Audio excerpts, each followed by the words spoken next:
This is Josiah Plays Dungeons & Dragons. This is Beneath the Yawning Portal, Dungeon of the Mad Mage, a 5th edition heavy RP campaign. With me are some of my players, Nox, Scito, and Tiff. Alright, welcome Nox, Scito, and Tiff. Will not be joining us tonight, he's on call, and Manda has just been called away for a minor emergency, so she might be back to join us a little later, we'll see. But, we're gonna go ahead and proceed here with the recap. Our chronicler has once again chronicled the previous session. Indeed. I'll go ahead and read it this time. You've done it the last few times. Okay. Before heading down the well again, the party bought 10 healing potions. Azar purchased more inscribing ink. Roscoe bought and attuned to a stone of good luck. And Sardick purchased the Protector shield and attuned to a cloak of protection. He gave Katrin the Coral of Faith, which she was quite pleased with upon attuning with it and seeing how it doubled the light being emitted from her shield. She asked Sardick if she was intending to marry her. If he was intending to marry her. If he was intending to marry her, yeah. And as he was taken aback, explained that Valgara was the only one to ever give her anything. After denying any matrimonial intent, he asked what sort of gifts Valgara gave her. She mentioned that she gave her a nice cloak and boots in the process of courting her, before lowering her gaze and wishing she had never been involved with her. Deciding to leave her with her thoughts for now, Sardick instead invoked aid upon Ara, Azar, and Roscoe. Cape date. Pushing thoughts of Valgara aside, Katrin expressed feeling glad they were back down in the dungeon, as it was starting to feel like home to her. Roscoe agreed, saying that it felt better to be progressing in the dungeon than staying up in the tavern. Sardick agreed that at least in the dungeon, their spells wouldn't be corrupted, and Azar wished he had his books back to be able to study it further. This prompted Roscoe to check his map and wonder where they should head next. He said they needed to find the third bugbear outpost before returning to the Undertakers, but Sardick reminded him that they only needed to conquer the first, or perhaps the first and second, but they would surely be interested in their progress. Roscoe mentioned that this wouldn't really help in reclaiming Azar's things, but Sardick, subtly trying to direct the party in the direction of the portents and therefore follow the directive of the planar ally, reminded them about needing to seek the Green Throne, which he happened to feel was north in the direction of the portents. He offered to divinely locate the object, but Roscoe said it was best to wait for later. Pushing his position, Sardick also reminded them that if they would be headed north, going there now would allow them to potentially face Red Saber while they were the most rested. Roscoe sent Nevermore to the Pillar Room to verify the path was safe, and the party went there once it was confirmed. Ara mentioned that they might need to be wary of the vampires if they struck a deal with Red Saber. Acknowledging the wisdom in those words, Roscoe wondered what the best way to deal with vampires would be. Ara suggested radiance, and Sardick mused that the might of his faith should allow him to turn them aside. Katrin mentioned wooden stakes, but Sardick said the only things he had like that were iron spikes and pitons. This caught Azar's interest, asking if he had anything else like that. Sardick searched his belongings, but only came up with a bag of ball bearings. Excited by the sight of them, Azar jubilantly asked if he could have them, and Sardick readily handed them over. Azar mused on what the name Big Ears could mean in terms of the last watch post, and suggested that they finish exploring the last bit by the defeated air elementals before heading north. They debated for a bit before Ara declared that they really should check in with the Undertakers while they were nearby before Red Saber claimed credit for slaying the goblins and turned them against the party. Katrin was especially annoyed at the thought of them stealing the credit, and so they went to the Undertaker lair. Entering the room, they found that all the Undertakers therein were slain.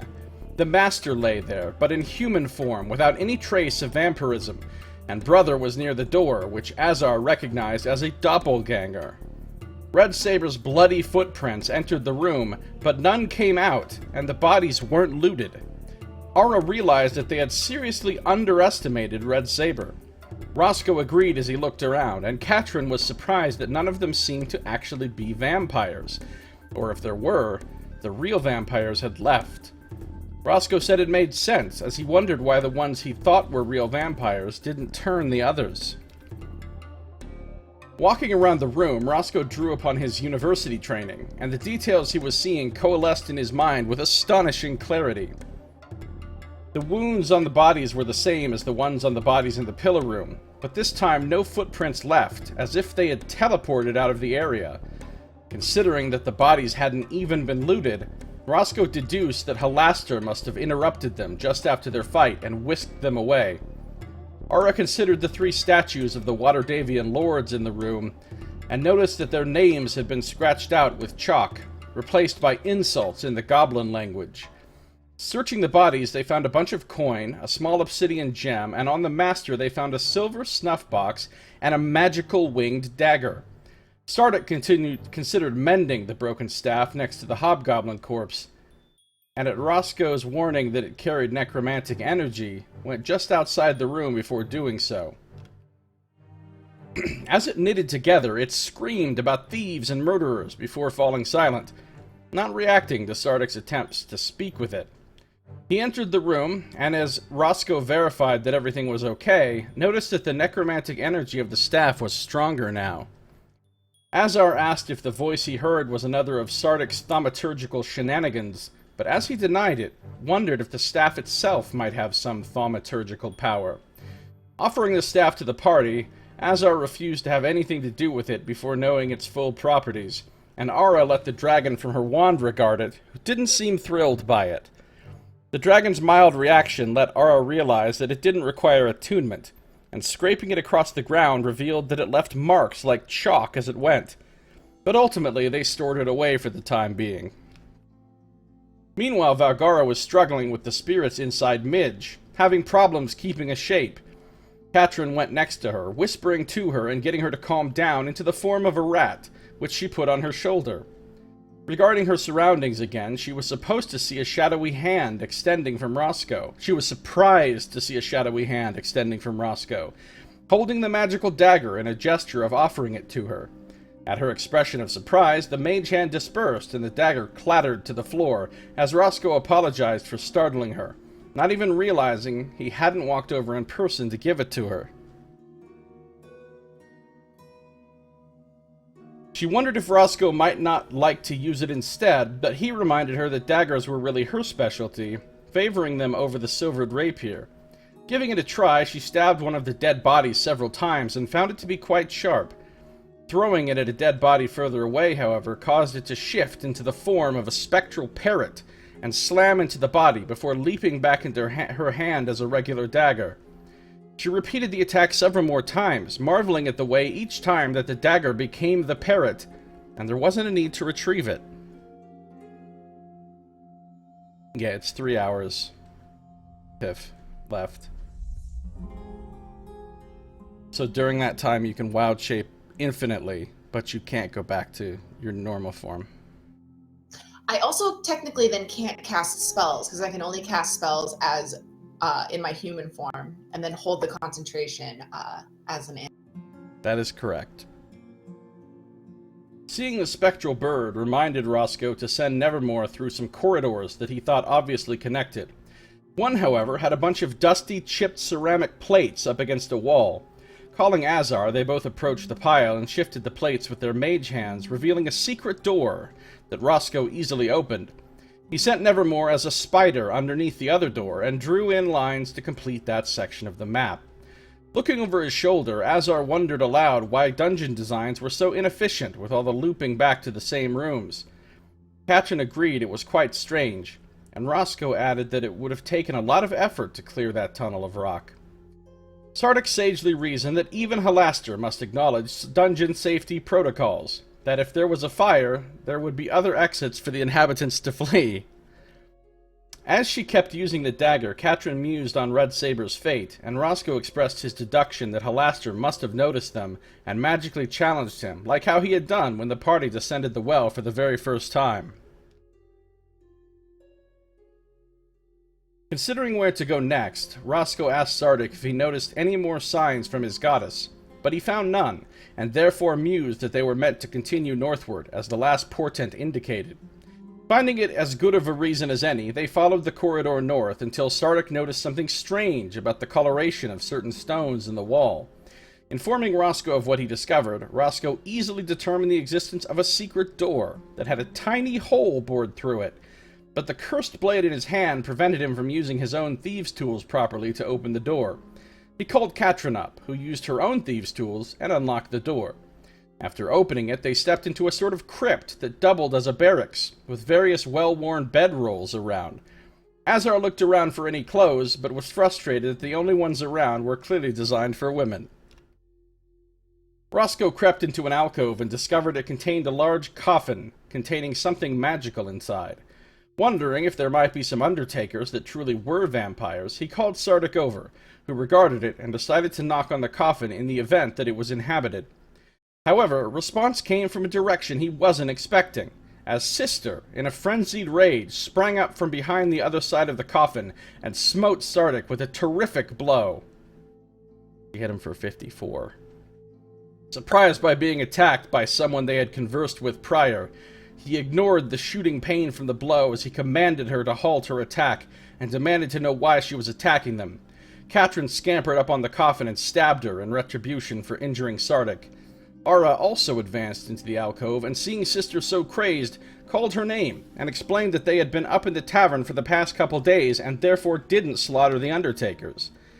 She started to relax and ask if they truly didn't do this, to which Ara explained further that they had overrun 2 of the bugbear camps and had returned to let them know, only to find a massacre. Azar reaffirmed that he had never been in this area of the dungeon before, and that they believed it to be the work of Red Saber. At Roscoe's asking, she did remember there was a violent halfling among them, and therefore knew it wasn't their group. Katrin agreed to stop attacking if Sister stopped, and everyone relaxed as she apologized for smiting Sardick. Roscoe asked her why there was a coffin here if none of them were really vampires. For a moment, she tried to keep up the ruse, but everything the group had seen made them doubt that, so Sister admitted it. It was to make the Undertakers seem more intimidating. She lamented over their deaths, mentioning that the only Undertakers left were a bloodthirsty gang that had split off from them. At Roscoe's asking, she said that the coffin was here before the Undertakers were. Unlocking and opening it, she pulled out a leather satchel inside, removed 2 healing potions, and gave one to Sardick. After they drank them, she shrugged and gave him the satchel, which contained 2 more healing potions and 2 empty vials. Thanking her, he noticed a vial of holy water in the coffin, picked it up, and wondered about its purpose in the coffin. You're the one who asked what, Scito? Oh, I was the one who asked if there was a particularly violent halfling amongst... Oh, right, okay. Sister answered that the best thought the Undertakers had about it was that there was a real vampire a long time ago, and the holy water was placed in the coffin to drive it away. Roscoe asked about any other threats to the north, and mentioned giant spiders, Periel's splinter gang, and that those that explored the east never returned. Azar asked if they had explored to the south, but they hadn't done so beyond the first bugbear outpost. Sister considered her options now that she was the last member of her group. She didn't want to join the other Undertakers, and settled upon going up to the Yawning Portal to see her sister, which suggested that there was a doppelganger in the Yawning Portal. Sardick tried asking her about it, but she refused to speak further. Roscoe telepathically asked Ara if she wanted to know the identity, which she did, so he backed away for a moment and cast Detect Thoughts before returning. However, she was able to turn her mind toward other matters and thusly shield the identity. As Ara asked further about the vampire ruse, Sister revealed that Brother was a doppelganger like her, and that Cousin, another doppelganger, was in the other Undertaker group. She requested that if they fought them, that the party spare Cousin if they could, to which they agreed. Ara again offered her to join the party, but she was set on going up to the Yawning Portal. Asking how they would be able to speak with her again, she shifted into the form of an elven woman that she intended to use in the portal. The party expressed their condolences about her group once more, and Sister told them to take whatever they needed from their quarters before leaving.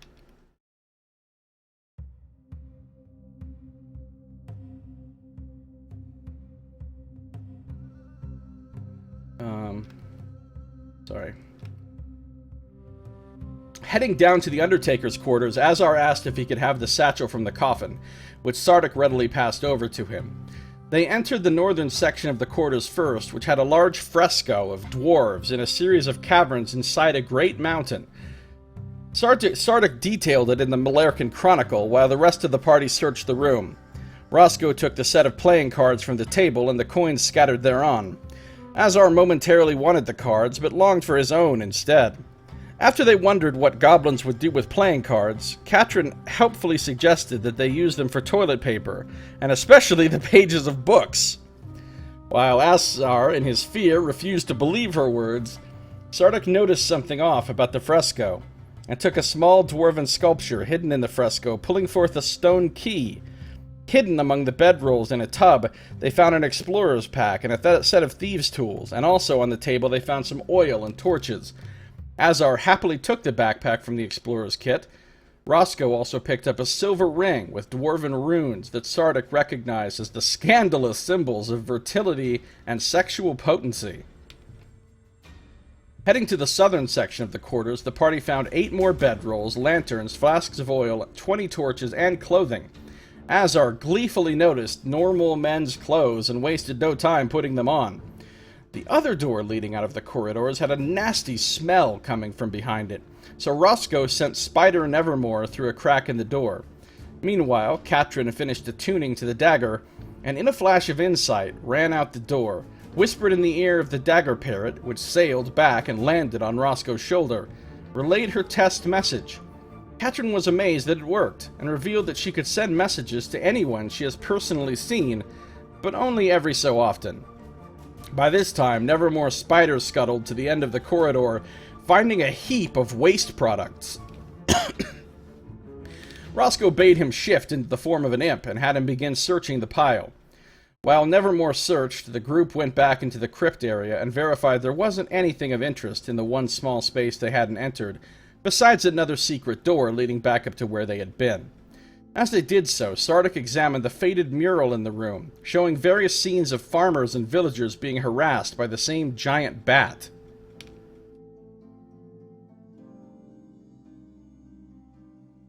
Roscoe, sensing Nevermore found some things, had the group return to the Door of Stench, and had Nevermore bring the items to the door so he could take them. There was a small gem, and a glass key which radiated a bit of magic. After debating a bit they should search further, Katrin wondered if Roscoe could have Nevermore sense magic, which he couldn't. Roscoe ended up dashing in the room, holding his breath, noticing one final magical object in the waste. As he retreated, Nevermore dug it out and brought it back to him. A vial with nail clippings that radiated divination magic.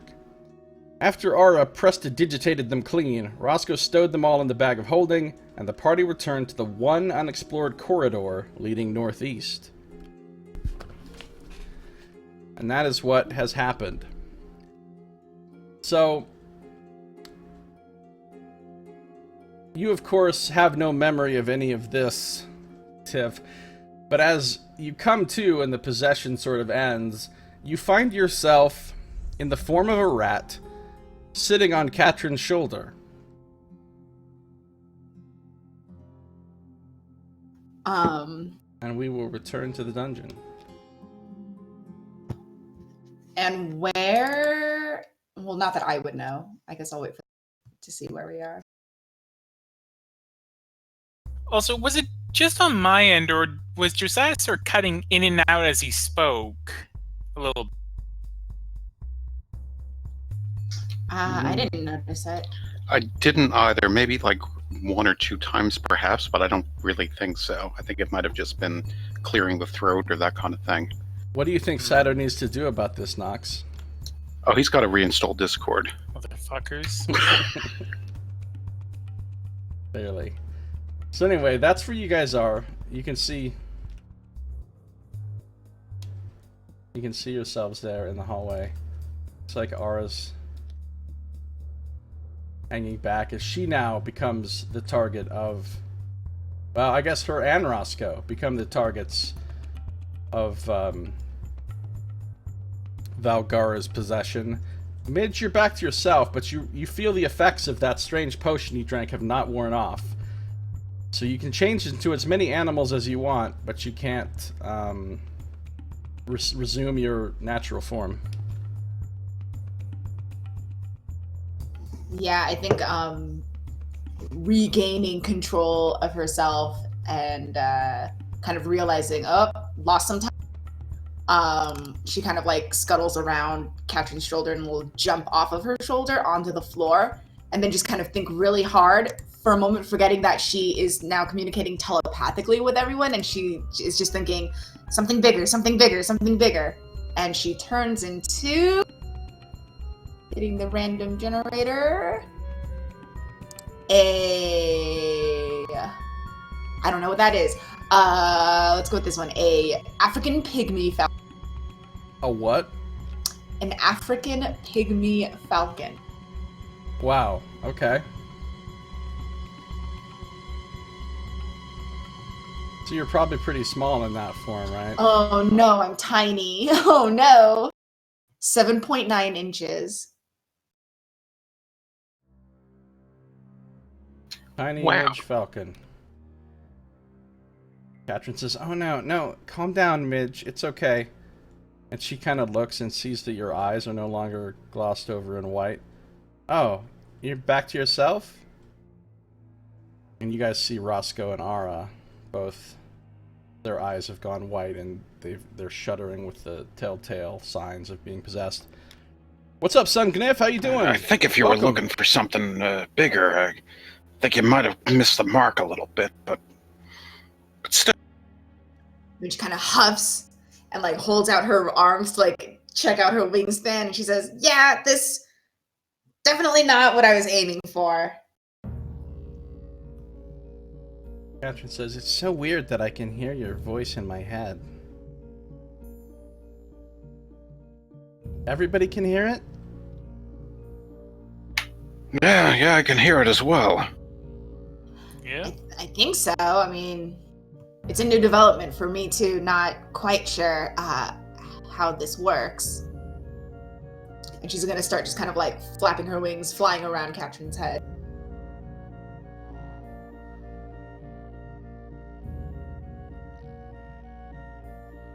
Well, as long as you're okay. I mean, you're welcome to sit on my shoulder if you want, but you don't have to. Well, let me just give this one more shot.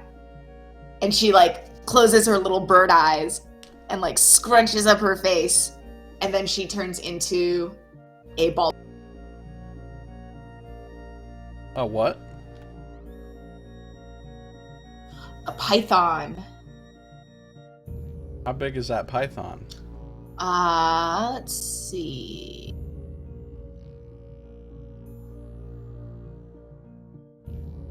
I need to go to the Wikipedia article. The maximum length is 6 feet, so I don't think she would be maximum length. So she's like medium-sized. Yeah, we'll say you're medium. Or maybe small, but still, you're not tiny, and you're not large. True. Good enough for now. Scrunched up bird face? Well, you know, it looks like a bird face, but scrunched up. Ah, very good. That's the way to do it. Catherine says, "That's so cool. I wish I could turn into animals whenever I wanted. I mean, I did get to turn into that big kind of dragon-like thing, which was really fun, but I can't just do that when I want." Don't worry, we can do it again if need be. The need arises.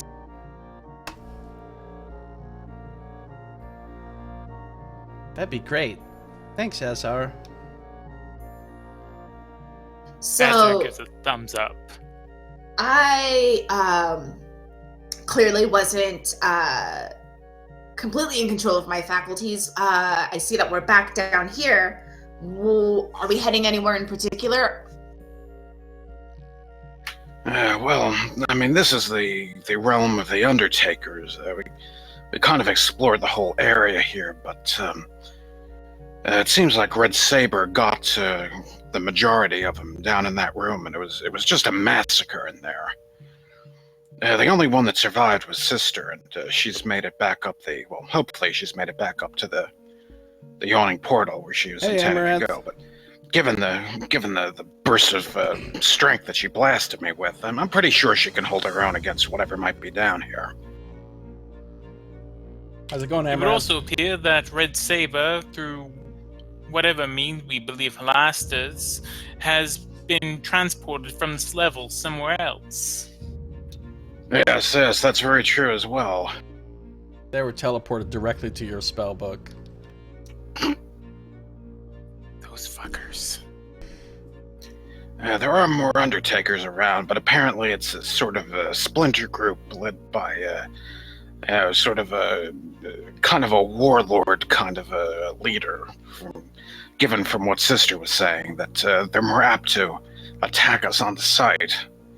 But there's one among them, her cousin, that she wants us to try to spare if we do end up encountering them. Oh, so it's probably in our best interest to just avoid them altogether then, I would think. Yeah, that's true. I mean, there's no telling where they might be. They might not even be on this level, potentially. Do we have any ideas how to get lower than this level? I mean... Well, I mean, based on what we had seen in that map room where there was sort of a writing by a spirit that was talking about seeking this green throne. We're trying to find it here. I mean, I can't help but feel like this green throne is up in the north here somewhere. If we just go like a little bit more north, I feel like we're just bound to find it. Have That's a we good gone? vision, son. And Midge will... Oh, wait, she's a snake. She can't point. She, kind of half slithers upward and uses her entire self to point in this direction. Have we gone this way yet? No, that's the way we haven't gone yet. Basically everywhere else in the Undertaker lair here we've been. Understood. There was an area which you would have absolutely adored, Midge. Very much like a sewer. Well, I do miss home.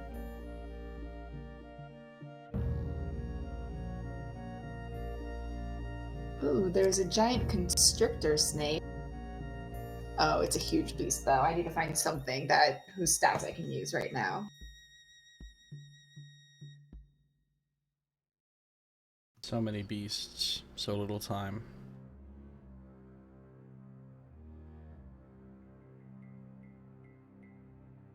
So, Katrin says, I guess we're ready to go, right?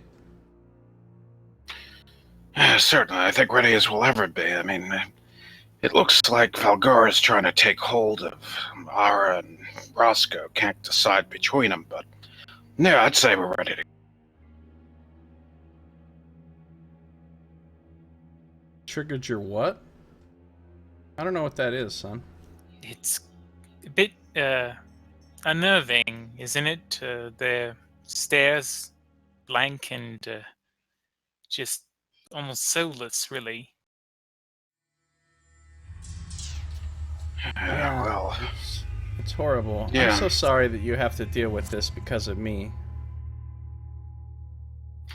it's a shame that, not everyone can share in the might of my faith and just simply shrug off her effects, just sort of like how I shrugged off that intellect devourer's effects, but still. I don't think you shrugged that off, says Katrin. It was quite a delightful shrugging off. I mean, I could just feel it try to enter my mind, and it just simply repelled it. I would not abide it within the house of my being, and it just fell away. I mean, I do remember that weird part about the play and strange things, and I think there was a little bit of like a theater setup, but that part's a bit foggy, but still, yes, it ended and everything was over.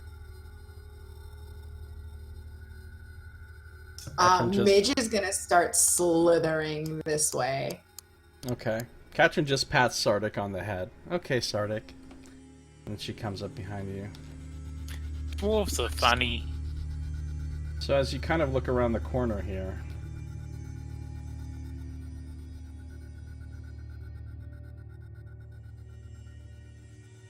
you see the hallway goes down a little bit further and then comes to a door, a closed door. Well, it looks like, I don't know if this would lead to any other levels, but we have a door. Yeah, that's true. We do have a door. All that's left is to make it ajar. How do you make a door ajar? Well, you just go ahead and, basically you just open it. Oh god, damn it. Midge stops and thinks about that. Hoofed it and cowered? I get it, son. Come along, Aura, Roscoe. They just kind of mutely follow along.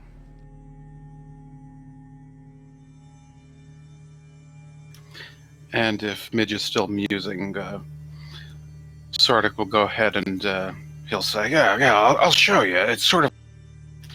Oh, blessed mother, if this door is not unlocked, then let this door be ajar. And he'll attempt to thaumaturge it open. Alright. So the door flies open and slams against the wall behind it. And you can see into a room which is partially torchlit but still pretty dark in the area where you're looking. Katrin's shield is now putting out, I forgot how much. 20 bright, 20 dim, I believe. Yeah, because it was 10 before, so now it's 20 feet of bright lights coming off her shield already. So that goes shining in there. So you can see things in color. Alright, so let me reveal a little bit.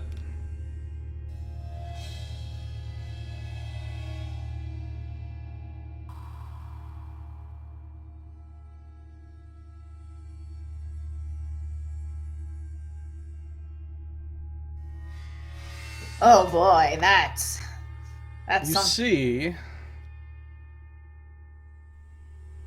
what looks like a raised stone dais with steps leading up to it.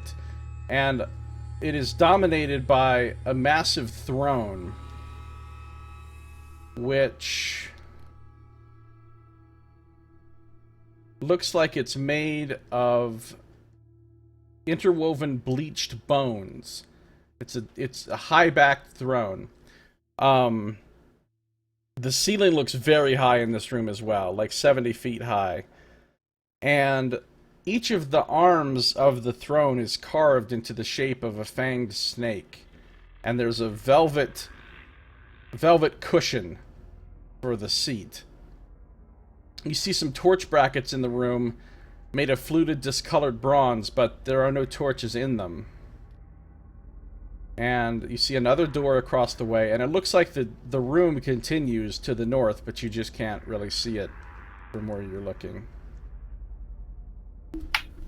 See here, just simply opening this door here. We're already leading upon another throne here. And as you say this, you hear a voice yelling out loudly from the north of you, saying, "Intruders! Intruders!" So what do you guys do? Oh, fantastic. We In don't fact, see where that voice is coming from, though, right? No. It's coming from the room ahead of you, obviously, but it's north, it's around the corner. And it's sort of echoing around this massive chamber, so it's hard to tell exactly where it's coming from. Do we recognize the voice? Does it sound like someone we've come across here before? No.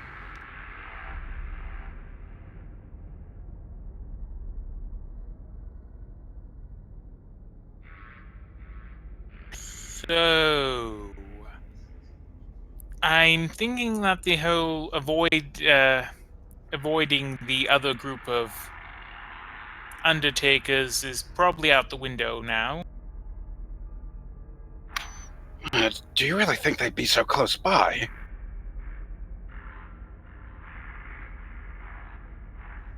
I don't know. Apparently, they somehow survived as a raiding group, despite the only access to this area passing through the others' territory. So I don't even know how they function. Well, there's only one way to find out. And then Midge turns into a bigger snake, a giant coral snake from Ghosts of Saltmarsh, I believe, and slithers on in. As she does so, yeah, I think I can help with this. And Sardick will advance as well. And he'll once again thaumaturge and invoke the voice of Hathor, tripling his volume. Peace be with you. We're the Waterdeep courier service. Is there one named Cousin among you? We have a message to deliver. A tip would be nice. Here we go with the Nox Bluff. Waterdeep. What did you say? Waterdeep Courier service. courier service. With the finest hay from Baldur's Gate. Alright, make a deception check. This will be wonderful. How do you open a Warlock's heart with a war key? Oh my god, Yep. a classic Nox Bluff. I don't believe you! Get them! They're intruders! So you can see, as you look into the room, that there are indeed more people dressed up as vampires, wearing the same kind of garb as the Undertakers. And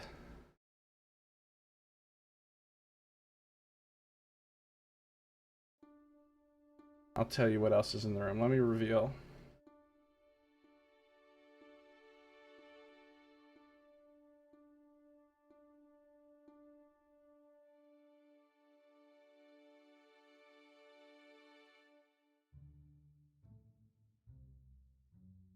Alright, so you see that a couple of torches have been thrown, lit torches have been thrown onto the ground. You can see the little torch icons there. And so they're casting bright light. Now the whole room is essentially brightly lit now. You see a variety of Undertakers. You know, they've got their... Midge, you can tell they're not real vampires. Sardick, they still look pretty convincing to you, but you know, logically, from what you've learned, they're probably not real vampires. And in the middle of the room is the skeleton, a very old skeleton of some sort of huge winged creature. Looks sort of the same body shape as a dragon, but its head doesn't really look like a dragon's head, and it's got a big stinger at the end of its bony tail. And it's laying amidst a bunch of wreckage of crystal, like shards of crystal, all over the floor. So basically that whole area up there is difficult terrain. Going down the stairs isn't difficult terrain, but coming up them is. And you still see a closed door over on the other side. So that's what you're seeing at this time. Now these guys are getting ready to attack, so it is time to roll initiative.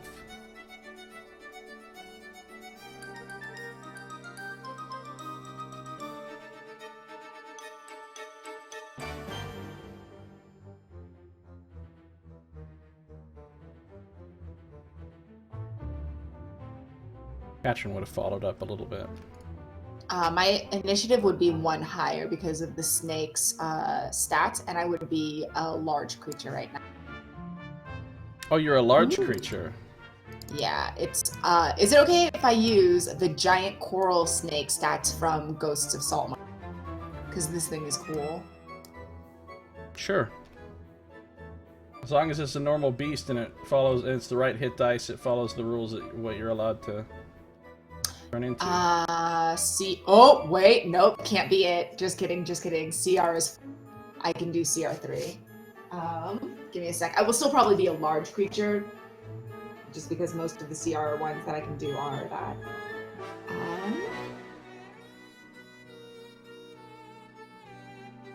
Ara and Roscoe are not doing anything.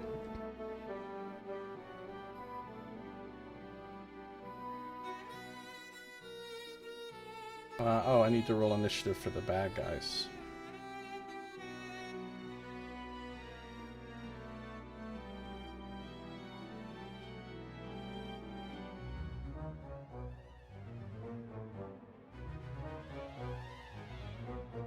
I was gonna roll separate initiative for every Undertaker, but I don't know that I want to. I guess I will.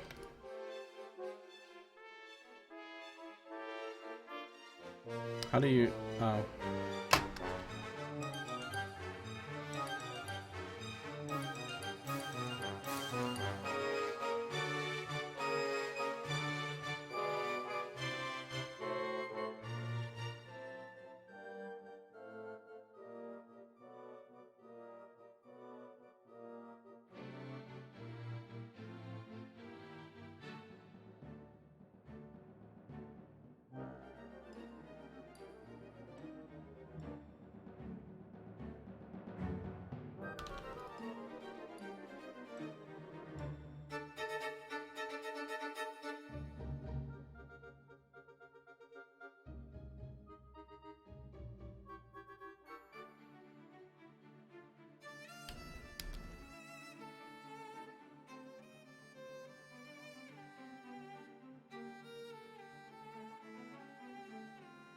Have you decided on a form yet?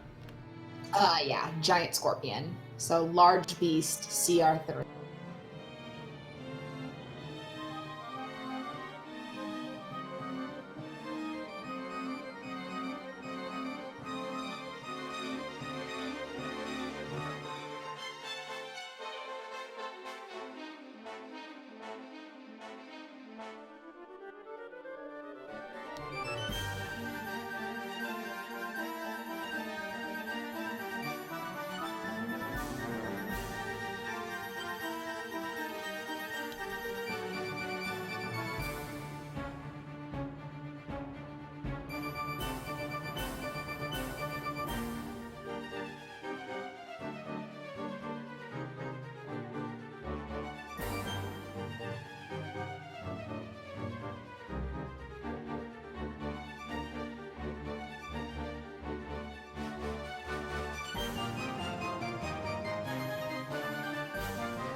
Alright, we have the initiative. God damn it, I rolled the lowest. You did. That means you get to react to the situation as it evolves, though. Sometimes it's useful to have the last initiative. Sometimes it's not.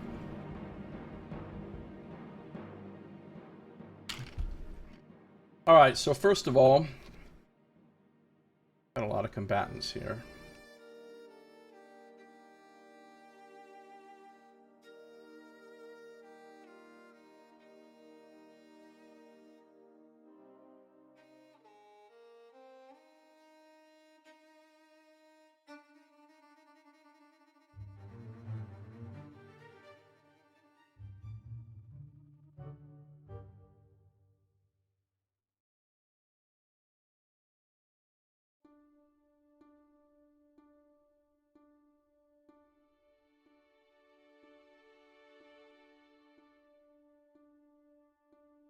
Alright. So, you can see that these guys are armed with scimitars and they have light crossbows. So he's going to try to... Okay, Midge, you're in the form of a large giant scorpion, right? Yes. So you're actually large. He's going to take a shot at Midge with his crossbow.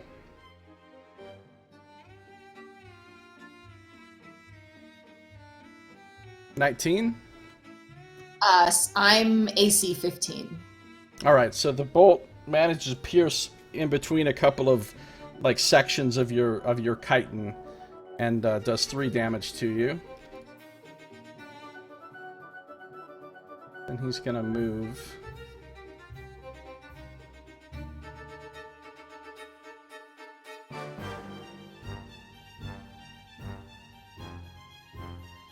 starts coming up the stairs.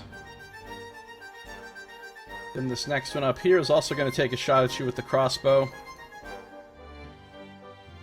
But it clatters harmlessly off of your exoskeleton. He's going to move up. Maybe you should just roll the things in chat for us, because otherwise I don't know if I should use my portent or not. Oh, yeah. See, these are the tokens that came with everything that came with the module. It had every single enemy already set to hide rolls. So I would have to click on every single one, go into its things, then unclick that to change it to show its rolls.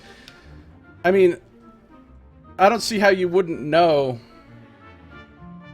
Like, you would use the portent if they hit to change it into a miss, right? Okay. As long as it's not too late, then yes, I will do that. On what? As long as it's not too late and you're telling me if it's going to hit or miss, because, I mean, it's not just me, it's others I can use it for, too. Right. So are you using it right now to stop that hit for 3? No, I'm not using it to stop the hit for 3. And oh, okay. Well, the second shot is a miss. It clatters harmlessly off of her. So you're not going to turn that into a hit, are you? No. Die, Midge! What are your Nice. two numbers this time? No. What are your 11 numbers? and 5. Okay, 11 and 5. Okay. Yeah, if you ask me like whether or not the roll is higher than 11 or whatever, I'll tell you. Okay. It starts moving up into the difficult terrain there of the broken crystal and bones. Midge, it's your turn. I have like both my scorpion claws raised in the air and I'm clacking them and I'm just shouting, but it's hitting everybody, I guess within 30 feet mentally. As I'm shouting, "We're not here to hurt you!" But I do reach out to grab this guy, this non-vampire. Yeah, this clearly fake vampire. 16. Yeah, that hits. So All right, you so grappling him, or are you like? I reach out with my claw, and the target is grappled if I hit. Technically, I also do bludgeoning damage, though, but it is non-lethal. Alright, non-lethal Scorpion Claw. A non-lethal 10. All right. As I have him now. He cries out in pain. Ah! They got some kind of big monster! My scorpion tail like hovers over my head, so it, you know, like making it very clear that if Midge wanted to, she could sting this guy, but she isn't doing it. And still grappling this vampire, she's in this direction and shouting, "I'm not a monster, I'm a scorpion! And don't fight us!" And that's her turn. I can hear the scorpion in my head! We must destroy these invaders! This invader, they don't even see Sardick. Alright, Sardick. Actually, that one guy does see Sardick. There's another one in the hole! Oh, let go of me! It's trying to helplessly pound on your claw, but it's not working. Just peacefully send cousin, and everything will be all right. Sardick will bellow with the remnants of thaumaturgy still going on for the minute as he comes up here. Otherwise, you'll have to face divine wrath if you wish to fight the Waterdeepian couriers of Hathor. Now where was I? You think we're stupid? Couriers wouldn't have a giant scorpion with them. But we have a stinging reputation, damn it! Hail, fire, and woe! Friendly angel, will you go? Far away, far to sea. Friendly angel, come to me! Sardick's invoking a guardian of faith upon that particular square. Oh shit. Angel summoning. Angel Summoner. Too bad there's no BMX Bandit. I guess the BMX Bandit in the group is probably Katrin. I don't know. She's pretty good. I don't think we have any BMX bandits. Alright, so you're casting a Guardian of Faith. Large Guardian appears and hovers for the duration in an... Okay, check this out. I'm gonna have to scroll down a bit, but I found this while I was looking.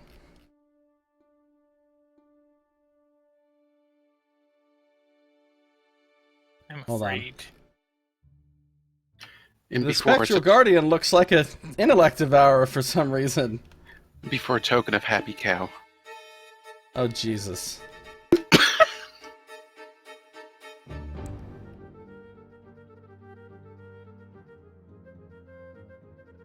Here it is.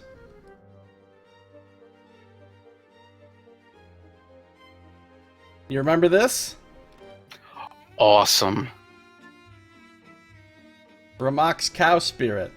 Indeed. So, this spectral bovine appears. Now, where are you placing it? In that square. Can you move this thing? No. Alright, so... Right there? Yes. Alright, so it appears... It's a spectral bovine with a sword and shield with the symbol of Hathor on it. If they move to a space within 10 feet of it, for the first time on a turn, they have to make a save. Wow, that's pretty good. Mm-hmm. That's pretty damn good. And it lasts for 8 hours? Yeah. It Oh, so you does. could use that to guard your camp while you rest. Yep. That would be amazing. Mhm. If you had a choke point, Exactly. that Yes, thing's cool. Everyone just huddle around the cow, the spectral Exactly. cow. Alright, so you cast that. What else do you do? Anything? Yeah, that would be it for him. That's fine. Alright, so Katrin comes running in. We're fighting? Yes. Maybe not. We still trying to negotiate. Yes, negotiations aren't off the table, but if they insist on being violent, then we'll have to knock them out or take them down or whatnot. Actually, she sees Midge holding this one. Very whimsical music right now. Yeah, this is Danse Macabre. So, she, bonus action to dash.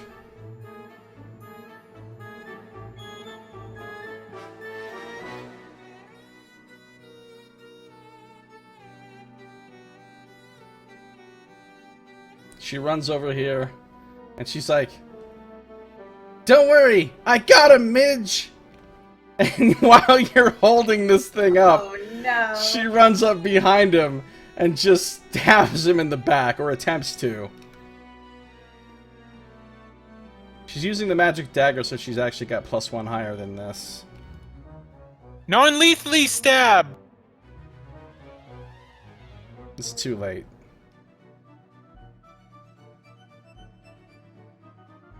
So she stabs him for 18 with the magic dagger, which is enough to kill him.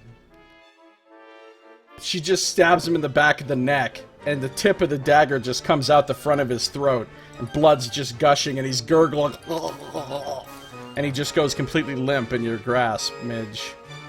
Midge goes, "No! Wait, Katrin, we're not trying to kill these guys. They're not really vampires." And then she realizes she can't really whisper when speaking Yeah, and- telepath. And even the enemies can hear you, because it's broadcast to everybody within... Yep. I don't think anyone is within 30 of her. Maybe that one, but I don't think anyone else. Yeah, that one is. Oh, yeah, that one guy knows. I know. I don't know what the hell is going on here, but... To arms! To arms! I don't know how you got into our territory, but you shouldn't have come here.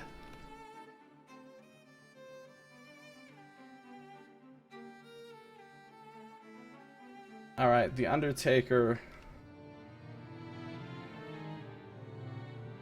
I guess... Oh, she used the bonus action to dash.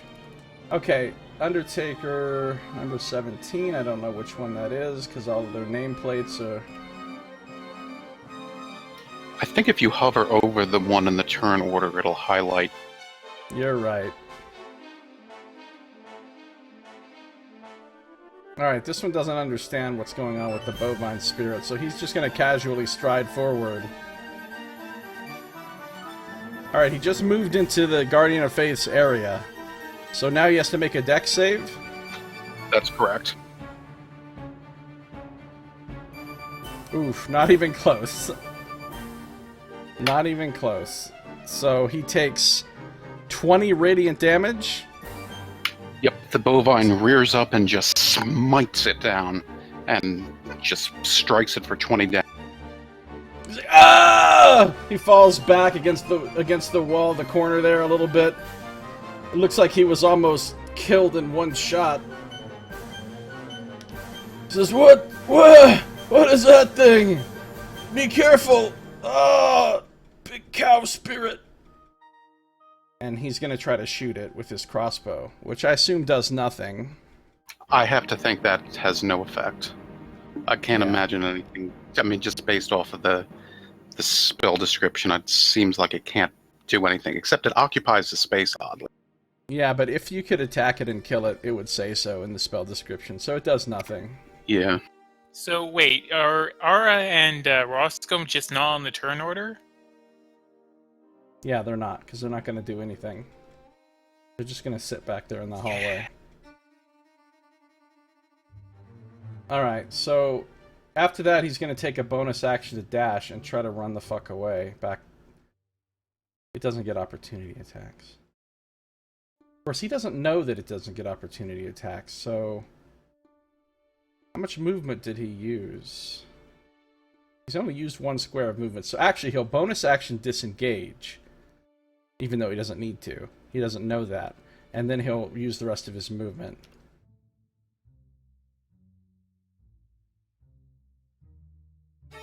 To run back into the room. Alright, next is this one.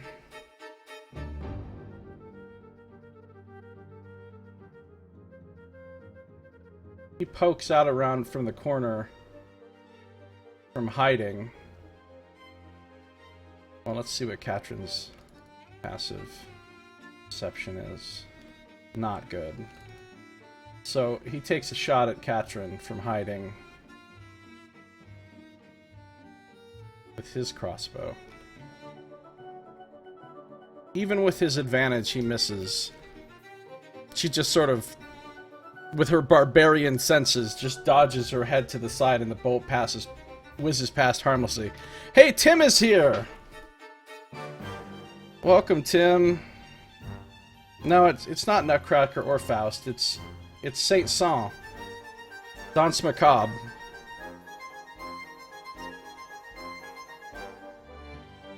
Alright, so he's gonna do that and then kind of back away.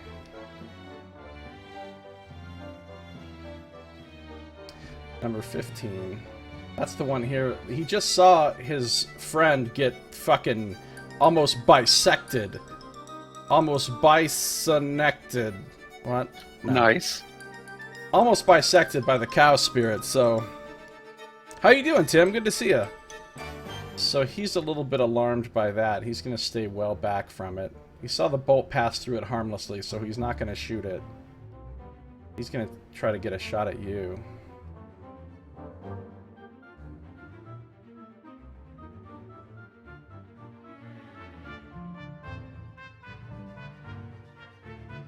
So he's going to back up to the corner here and take a shot at Sardick.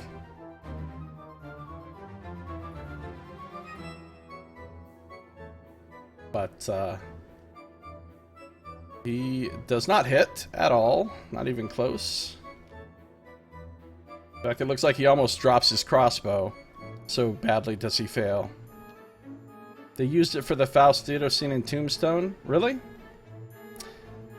Are the PCs in all the pair? Not really. This isn't a very dangerous fight for them. Not at all, actually. Alright, next.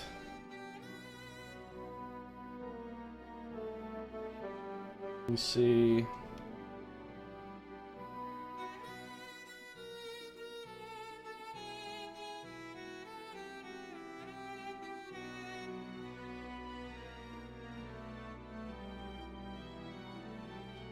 Bonus section.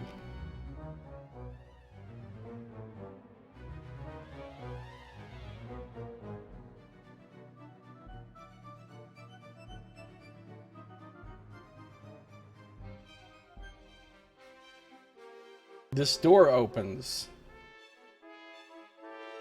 and you see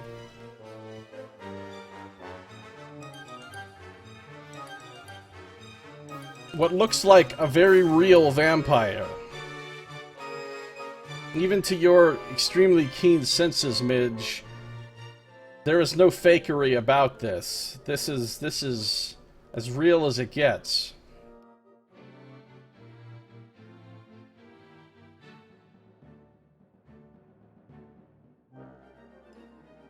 And it,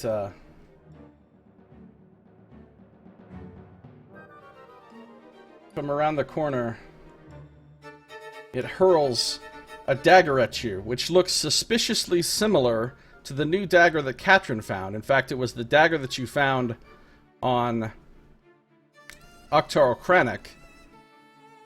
And it has wings for a crossguard. Looks just like the dagger that Katrin's using. And as she throws it, it turns into a spectral hawk in the air. And the hawk flies towards you, Midge.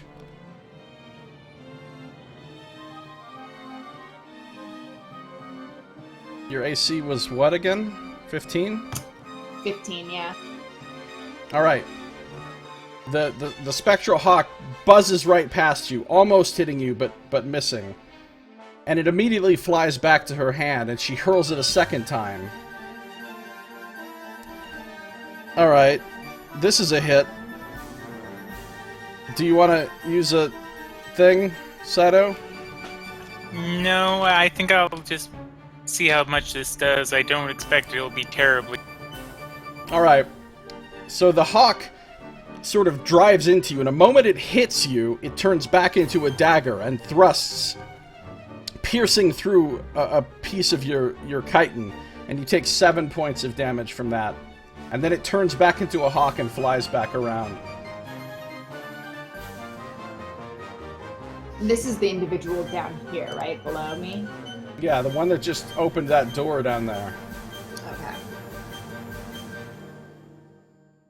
Now she's kind of ducked back around the corner.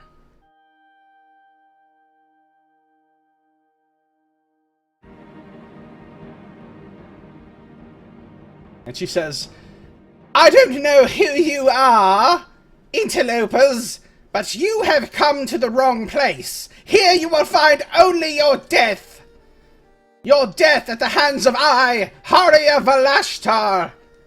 You can tell she's like projecting her voice in a very theatrical way. Like an actor would on stage. Alright, now this guy. That Quite a Guardian beard of on Faith her. is... Quite a beard? Oh yeah, Yes. the icon, right. Yeah, the icon is not appropriate for what she looks like, but...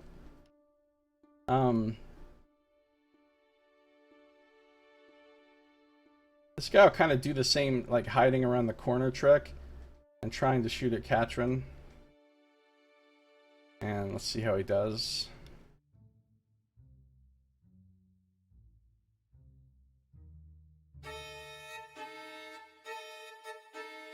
Alright. Even with advantage, this crossbow bolt is deflected easily by her gleaming shield.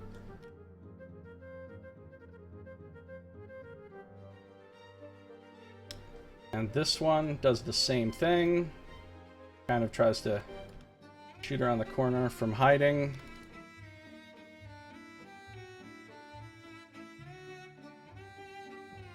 Once again, however, Katrin nimbly dances to the side, and it skips past, clattering off the stone stairs.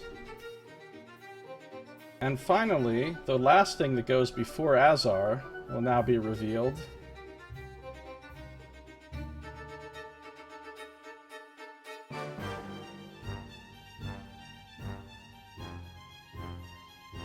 You see this lumbering, hulking mass of flesh, looking like it's stitched together from many bodies.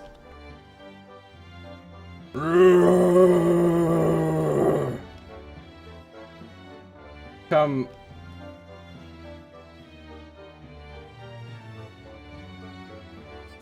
out past Harriet out the door. And is this thing supposed to be large? Nope, it's not. It's not large. But it is hulking and disgusting looking. In fact, I have a handout.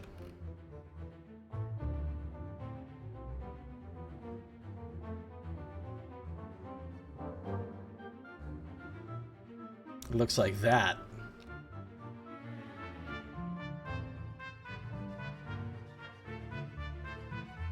And it comes out and it tries to attack you, Midge.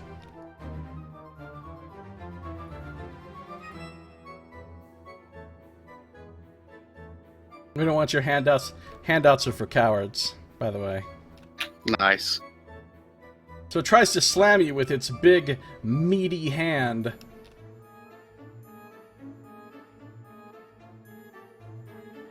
But it misses terribly, battering against the wall next to it instead.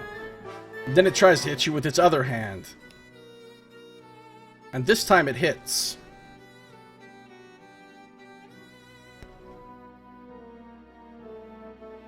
Are you gonna do your thing, or let it go, Scito? I'm gonna let it go one more time again, trying to get a sense as to what this thing actually can. Alright, it hits you for 17 points of bludgeoning damage. Oof. Well, I probably should have used that then. And what does that do? Hold on.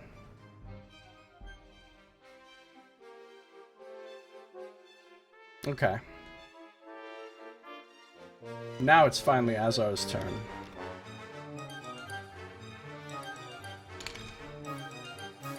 Alright, Azar is going to go. Alright, we are not. Despite the actions of a couple of our associates, we are not actually here to kill you.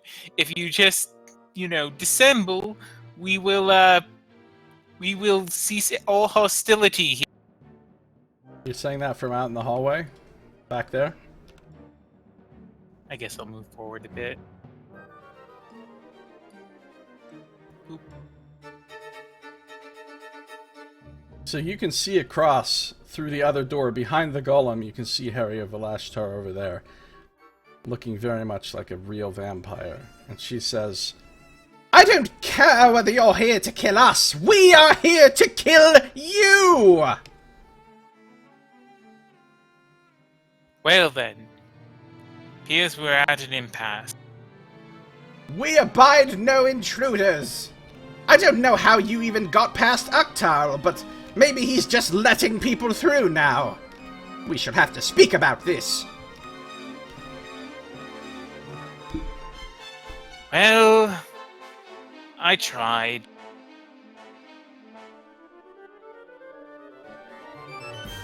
And I think the first thing I'm going to do is throw up some mage armor.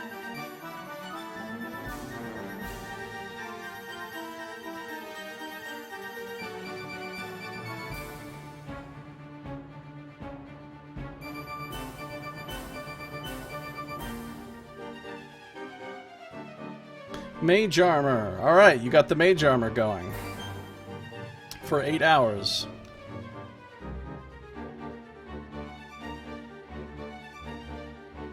The inevitable retaliation will come. Hear me. Tim says there's going to be retaliation in the Dark Sun game for things done to your character in this game. Oh, if you only knew, Tim. Like, you see, when I was creating my character, I got to get all this stuff for my character. My spell book and all my supplies and everything. And it got taken away before I even began the game. Don't think of it as taken away. Think of it as moved to an exciting location that you now get to find. It's like an Easter egg hunt. Alright, so you said that and you cast Mage Armor. Are you done? Yes, I'm done. Alright.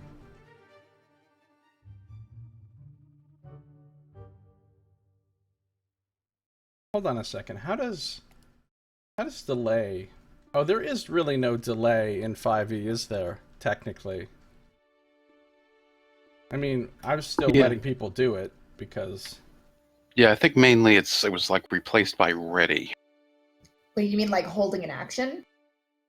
I mean like delaying your entire initiative. I feel like there's something about how you can choose to drop your initiative to the very last, but once you do that, like, you can't, move back to what you were before. You're just left. Alright, so... yet another real-looking vampire comes out.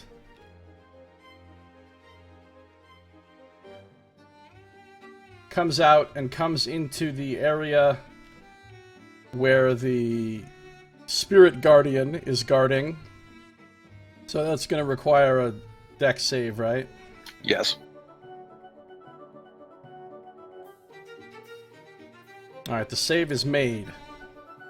So it still takes 10 damage? Yes, it smites it for 10.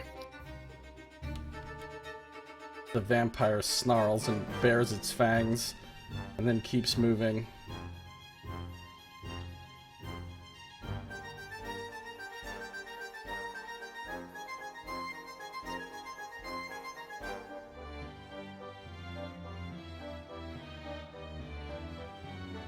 And moves up and attacks Katrin.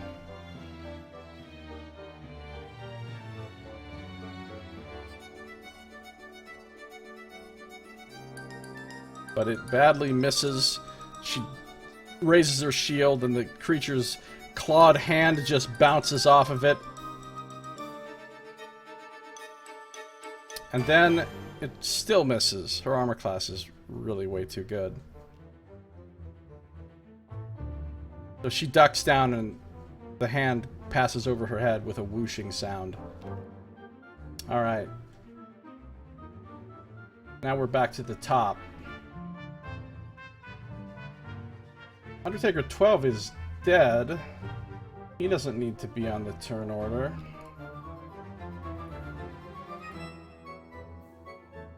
Undertaker 11 is this one over here. He's staying the fuck away from that cow thing.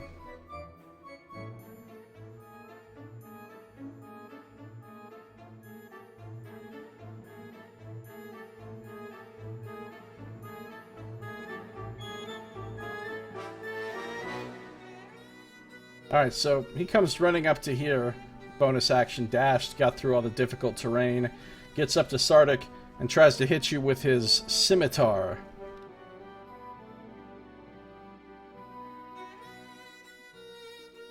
$21. His AC is 21. Alright, the scimitar slashes you across an unprotected area, and you take 4 points of damage. Midge. You're still holding a dead body. Yeah, she drops that vampire, or fake vampire, swivels around to this actual vampire who entered to the south, and is gonna claw at the mound of flesh thing that came up in like death. Okay. 17, grab him. 17 to grab him? Yes. Alright, you've grabbed him.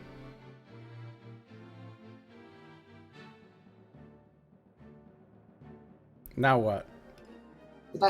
It takes 7 bludgeoning and he's grappled. Midge is gonna say, ooh, to everybody. A lot of people are closer now. Uktar or whatever that guy's name is, he's dead, right? He's one of the many dead vampire or undertakers down to the south.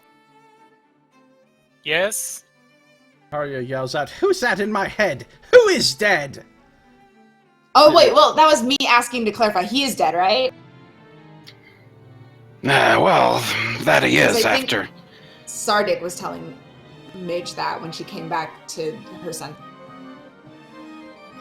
Yes, that he was. Do you do yeah. magical damage with your animal attacks? I do. I am a magical scorpion. Alright, Arya says, "If Ductal is dead, then all I must do is rid myself of you fools, and I will be queen of this level." To which Midge would then be like, "Wait, so you're not the splintered group of undertakers that have gone off to do their own thing? You're another group? How many of them are there?" And then she is also going to jab her tail at this woman, female man. Okay, you're gonna try to attack the woman or the golem? The woman. If you're making a melee attack against her from there, she's got cover. I don't know if I can move though. Yeah, there's From not my anywhere you can go that would help you with that particular situation. That's fine. I have this golem in my claw. I'll claw. Alright, so what was that you just did? I'm gonna claw the golem again then. Alright, you hit. So like just squeezing him hard.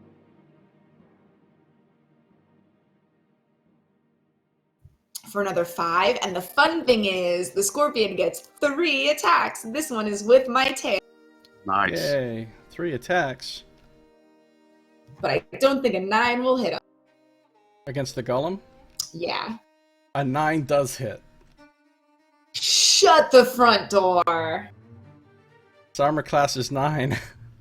He takes 10 piercing. Is it affected at all by poison? No, it's not. Okay, then it doesn't need to make a con saving throw. It'll just take the 10 piercing. Alright, so you feel your tail sink into this massive monstrosity of twisted and conjoined flesh. And it feels very dense, like puncturing into it feels harder than it would be puncturing to a normal living person. Gross. Bonus action, I am gonna use a 2nd level spell slot to just regain some hit. Okay. And that is it. It's nice that you can do that as a bonus, too. Yeah, All right. that comes in handy. Sardick. I see that you rolled Shadow Cleave. Yeah, I was actually moving it up in the order of attacks and ended up clicking it somehow. I don't know exactly how that happened, but yeah, that was his intent. All right, we'll let it happen. So, how much does your Shadow Cleave crit do to this Undertaker? Excellent. Yeah, he's going to kind of be talking to the woman and go, "Well, yeah, if you must know, they're all destroyed down there. This other group came in and, well, it's a whole massacre down there, but, well, one survived and said that you'd be bloodthirsty and such, and you seem to be keeping up with it." And as he does, he's just going to bring Shadow Cleave right down upon his head, and perhaps in a non-lethally smiting, and he'll blast that Undertaker for bunches.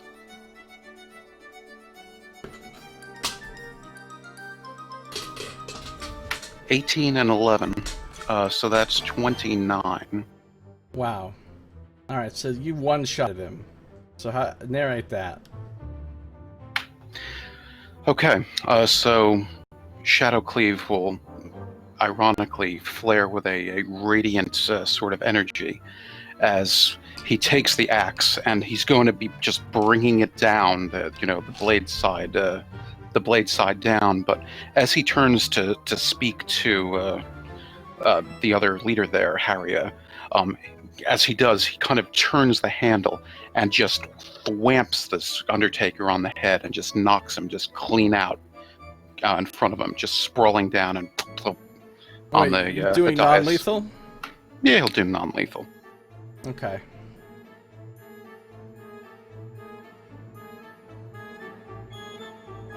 I wanna...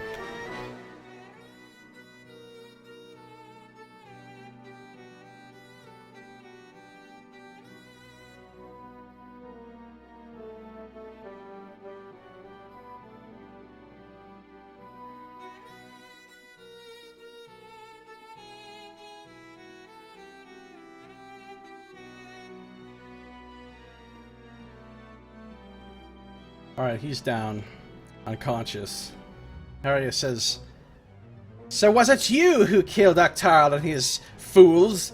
We are the real Undertakers. They broke off from us." Yeah, but look how you just fell down. I mean, can you really compare to them? That one was weak and I never liked him anyway. He could not compare to my genius. So it's Katrin's turn. And she's going to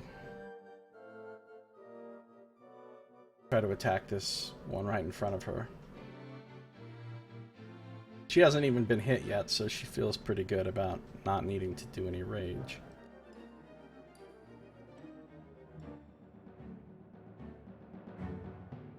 Oof, but her dagger swing just goes wildly wide above its head.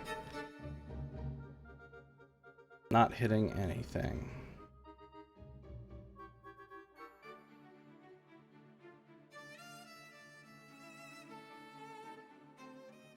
So she stands her ground.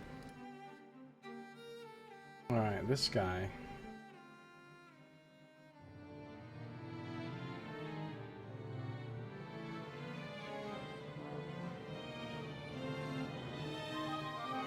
He's gonna come around the corner and take a shot at Katrin.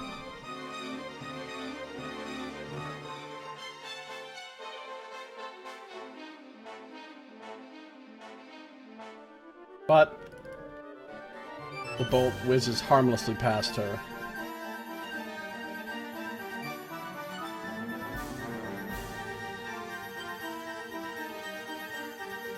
Alright.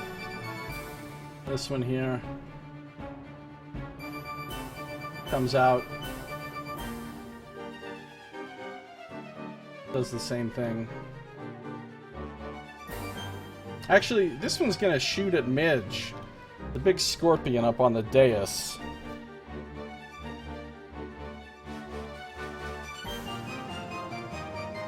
Alright, so 23 to hit. Yes.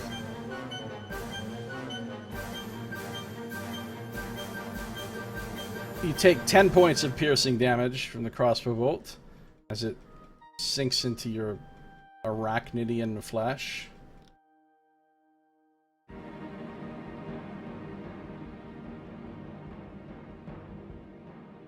Alright, this one back over here to the north. Doesn't really want to get next to Sardick and his decapitated... Well, you didn't cut his head off, but his flailing axe. So, this one will just stay in this corner right here and shoot at Midge also. Midge appears to be easier to hit than Katrin. Oh, I forgot. Alright, so this one misses you. But the one that did hit you did 3 more damage. Okay. Alright, it's Harya's turn. She's going to come out here.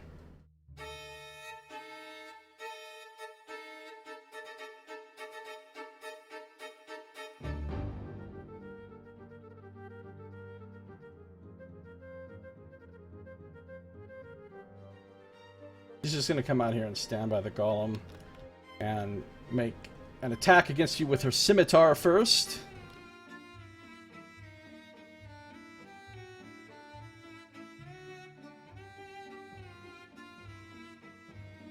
Hold on a second. Let me just check something.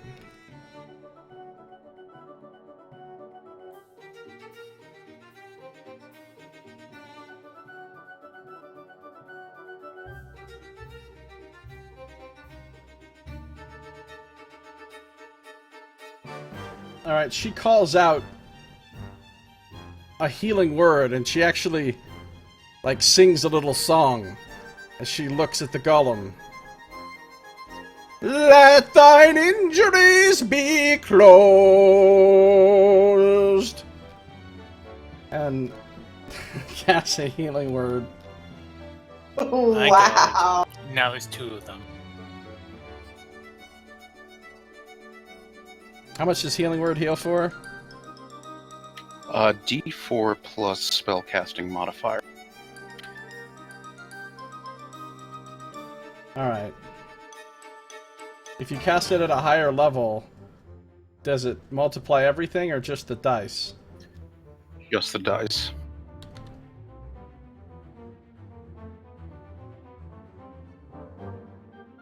Alright, wow. Thanks, healing word. So a little bit of the damage you've inflicted to the golem begins to knit itself closed. Really? You're healing that ghastly thing and not your own members? What sort of a leader are you? He says, I know what I'm doing.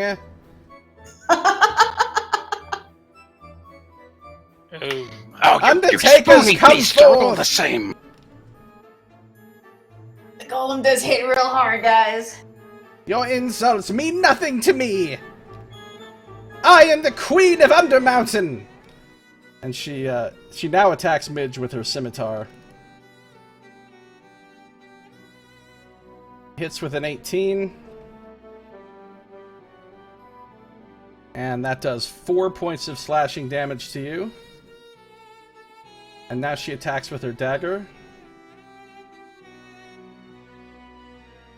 And misses. And she attacks with her dagger a second time.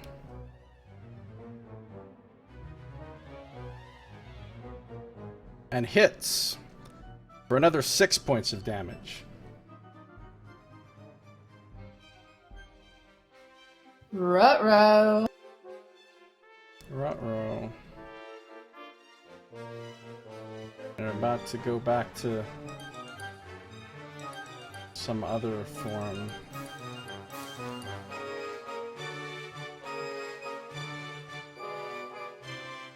Alright. This guy's turn. He's gonna wait until after this other guy.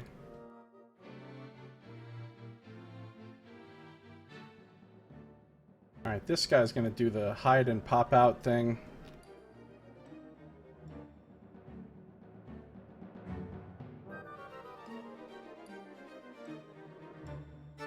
Alright, he tries to hide and like sneakily shoot at you, Midge, but you easily see him. So he doesn't get advantage.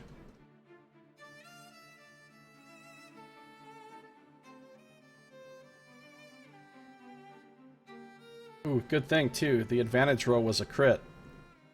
But he doesn't get advantage because your perception is so good. So he misses. Another crossbow bolt just bounces off of like your claw, the hard chitin of your claw. And then this guy comes and tries to do the same thing.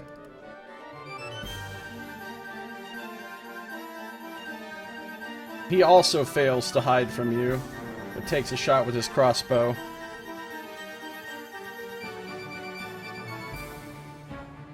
And also doesn't hit.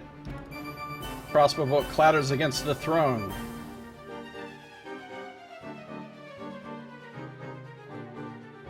The pinchers are also called Chele? Really?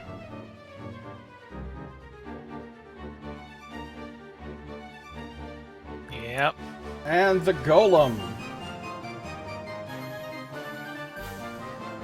The golem is going to try to move. He's grappled. Oh, that's right. What effect does that have on him? He just can't move, right? Yeah, it just means that his speed is 0. If he would like to make an escape, the DC is only 12, but it doesn't say if it takes an action to make the escape. Oh, I Yeah, would assume it does. I would assume it does. It does. Yeah. It does, yeah. Okay. He's not going to escape. He's just going to try pounding you. Well, that'll do it too, probably. All right, his first fist comes down on your scorpion face. And it hits. Alright, I'll throw it a portent, so it's now, he has rolled an 11. He rolled an 11. Still hits. Huzzah! 15. Yeah, he rolled an 11 and he still gets to add his bonus. Are you sure you want to do that, Scito? Thinking about that? Oh. Okay, then That's how it works. I'll give him a 5. Okay, you give him a 5. In that case, he almost misses. He would miss, but he's going to use his... Well, he actually still might miss. Let's find out. He's going to use his bardic inspiration that he has right now. Nope, it hits. Because of bardic. Damn, That's you what that bardic purple. inspiration. That's what that purple dot on him was. That pink dot. So that's used now. I can a flesh golem with bardic inspiration. He's just feeling so inspired by Harya's song. So he does hit, and it does 14 points. Okay, hold on. Let me do the math. That would be... I would take 6 on Midge.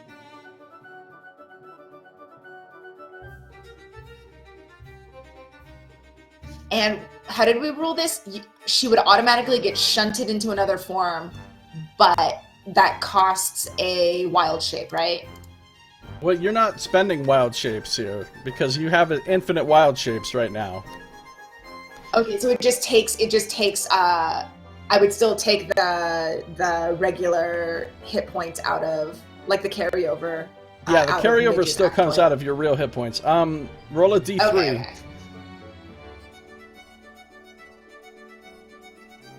Alright, you are knocked into another form, which must be CR3. It has to be CR3? It has to be. So I only know of 2 because I have Xanathar's Guide. I know Giant Scorpion is a CR3 and an Ankylosaurus is a CR. How big is an Ankylosaurus? That is a very good question. Let me see if I have stats.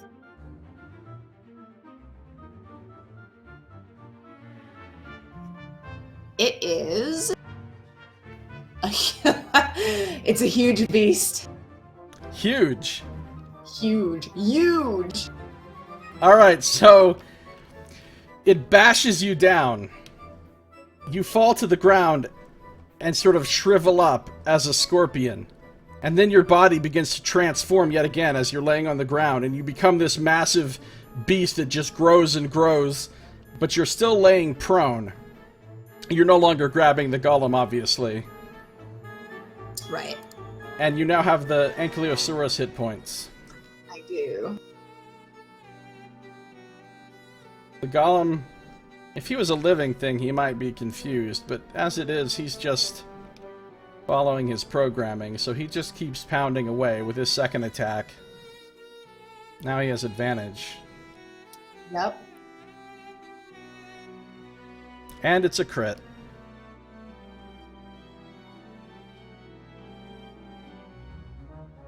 So... Oh hell! I'll take away his crit.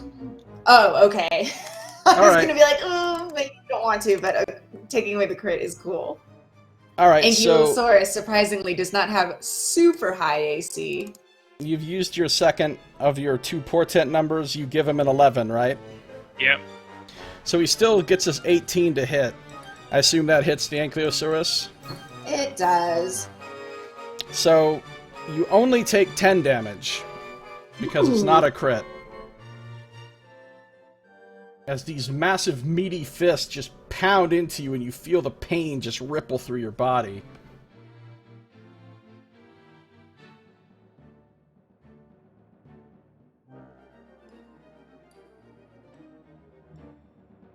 Alright, cool. That's it for the golem. It's Azar's turn. Alright, I think what I'm going to do here is just toll the dead on the... On the what? On the flesh golem. Tolling the dead. Okay. So what does it need to make a save, or do you? It's an attack roll. Oh, it's a save. It needs... All right, it has advantage on this because of magic resistance. That is a wisdom save. With advantage, it succeeds.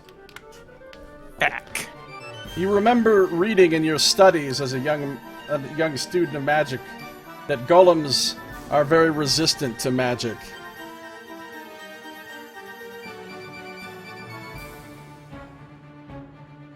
Did you do anything else?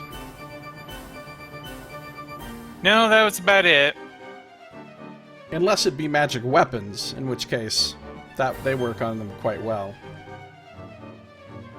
Alright, finally, this person is going to sidle around. Katrin seems basically impossible to hit, so I'm going to sidle around. In which direction is he sidling around? That's a good question.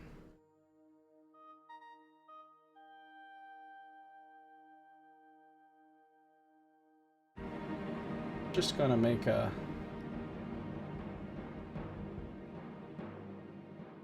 I'd say he sidles around through the cow spirit again.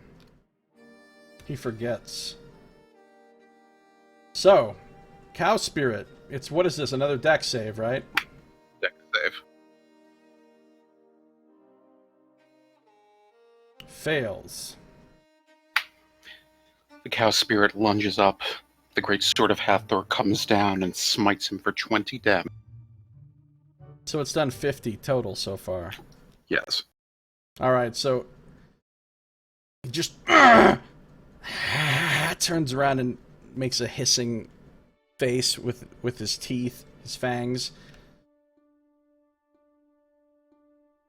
Where the hell did this thing come from? Oh. And he takes advantage of flanking against the prone Ankylosaur.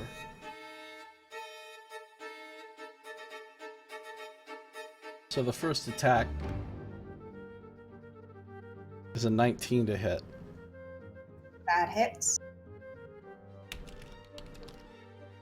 So you take 15 points of bludgeoning damage as this vampire apparently just pounds you with its fist. You're getting... No, that sounded too wrong. I couldn't even finish that sentence. I was gonna say, you're getting fisted from both sides, but not like that. Keeping it classy here, folks. And it attacks a second time. And with advantage also hits. And this time you take 15. Again, 15 more bludgeoning damage.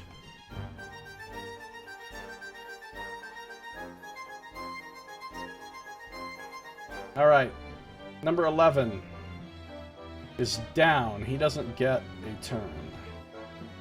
Midge, it is on you. You're prone in dinosaur form. I stand up in dinosaur form. Let me see what the deal is with this thing. Okay. I can only make one attack. So I'm gonna turn my attention to this vampire lady. Does a 22 hit her? You're attacking Haria? Haria, yeah. Does a 22 hit her? Yes, it does. Alright, so she will take this in tail bludgeoning damage.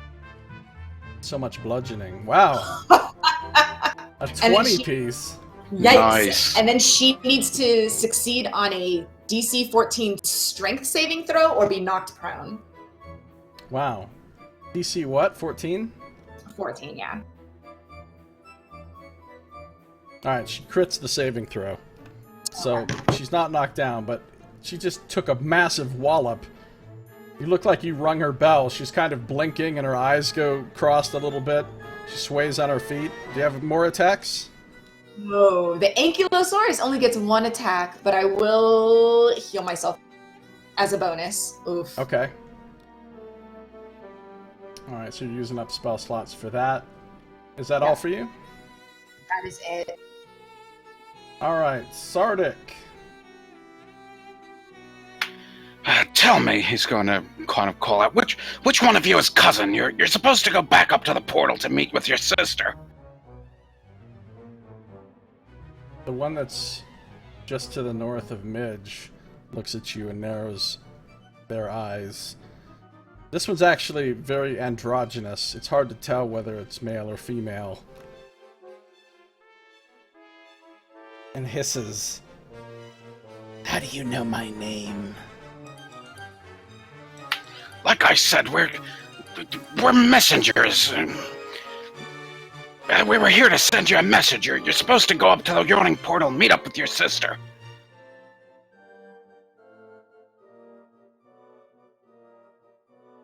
They say, how do I know you're not lying? You already told some lie about being couriers. How do I know that you know, sister? Well, aren't couriers messengers? I mean, it's the same thing after all.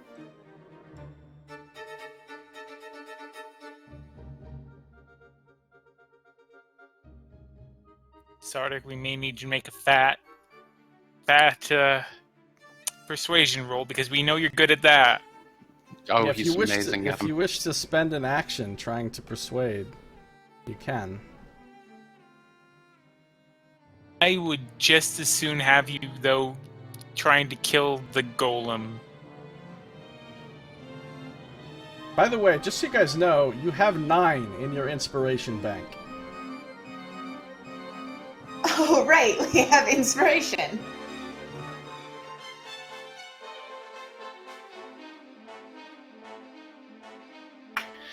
Well, anyway, if you promise just go by us, we won't attack you, but it's up to you.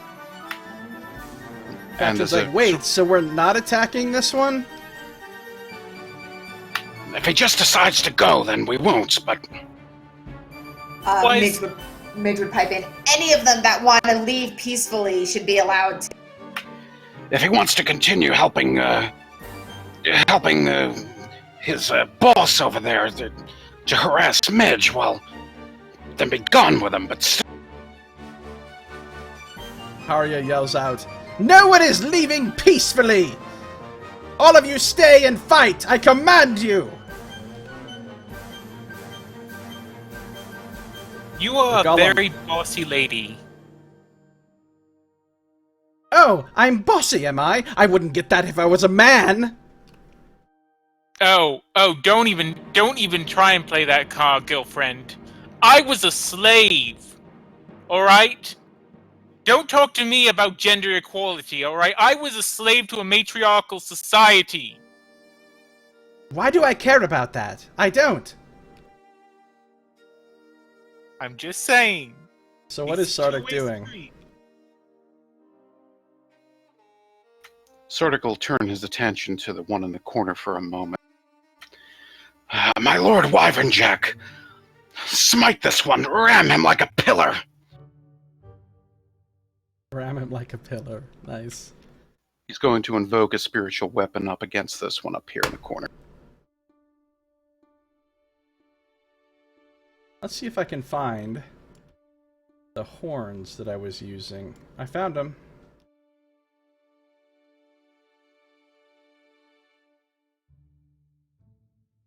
Alright. I think you can still control this token. Try.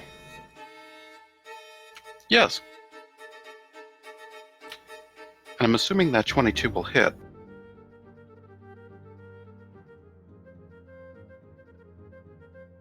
So you call forth the bull horns of your god, of your god's son.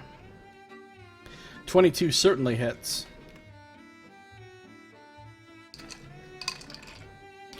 It forces itself upon him for 8. 8 force. Well, yeah, was that? What? Why are we being attacked by all sorts of cows and floating horns and stuff? This is crazy. Harry, maybe we should just make peace with them. And Harry says, "Under no circumstances shall there be peace." Then you obviously don't see the harmony in the universe, which is a terrible thing for you. Terrible. There is no harmony in my universe. The only harmony that exists is my rulership. When all are subject to me, then there will be harmony, as you say. I am the rightful queen of this level. Oh, go ease your bellows. Nice. And this is, of course, as he still has thaumaturgy on him. Since that lasts nice. for a So minute. he's booming so loud as to summon other monsters. Got it. Exactly. That's correct. What else could we pull? Right. All right. Okay, you guys, let's take a super quick break real quick. Just a couple minutes or whatever. Yeah. Okay? Okay. Cool. So I'll be right back. Stick around, stay tuned, Now, don't guys, touch that there's dial. something I could I'll do be right back here, in just 2 which minutes. could end Hashtag this super fight fast. real quick. But it would cost my 5th level spell slot, so input. It all depends on how awesome it is. I mean, if you feel that it's a great time, like if it's like a calm emotions moment during Red Saber or something like that, or if it's just a moment, then go for it. It's just, I think we can take these guys pretty well without the thing, and it won't help against the golem, though.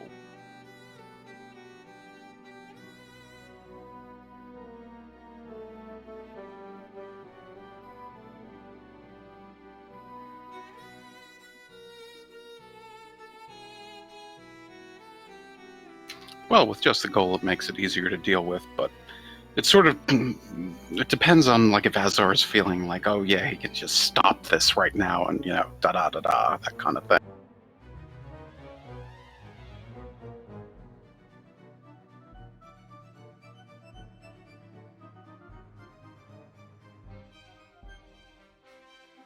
I mean, oh man, I'm just worried that I'll use it and then we'll come up against something much, much worse.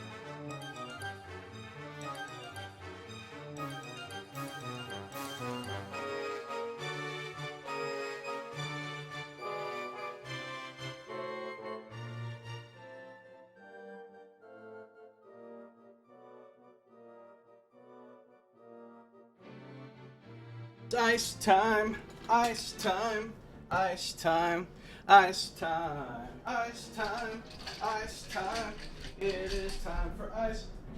Besides, I think if we take down the boss lady and the golem, the others will probably just fold.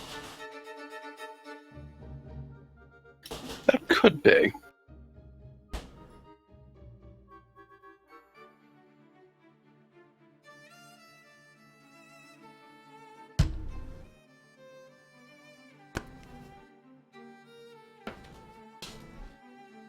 Okay, ice has been achieved.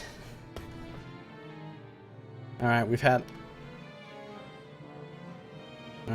ice time.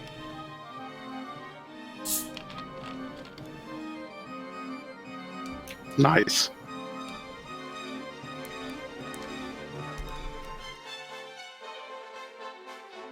Alright, is anybody not here? I'm here. Yeah, I think we're all here. Great.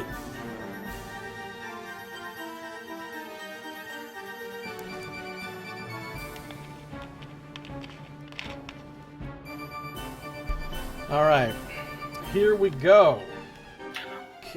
There is one more thing Sardick would like to do. Sure.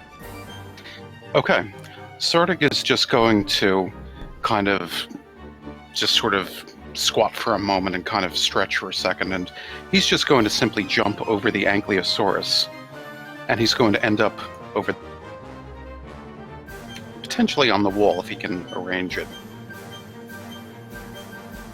All right. What's your jump distance? You've got ×3? It is...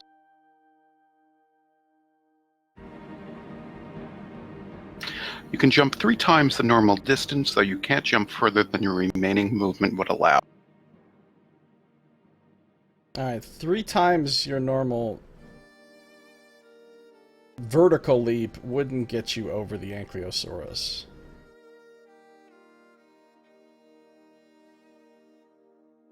I don't think. Okay. Could he go down a bit and then jump, or something to that effect? Yeah, you could. Okay. He'll go ahead and do that, and he'll end there. Now, And if you want to land on the wall, I'm just going to say you need to make an acrobatics check. It won't be super hard, but if you just want to land on the floor, that's fine. yeah, he'll land on the floor there, if that's okay. Yeah, he can do that. Okay. And since he's there, he's going to go ahead and reach out a hand, or actually he'll take the shadow cleave and kind of, as if he's going to knight the corpse in front of him, he's spare the dying upon it. Oh.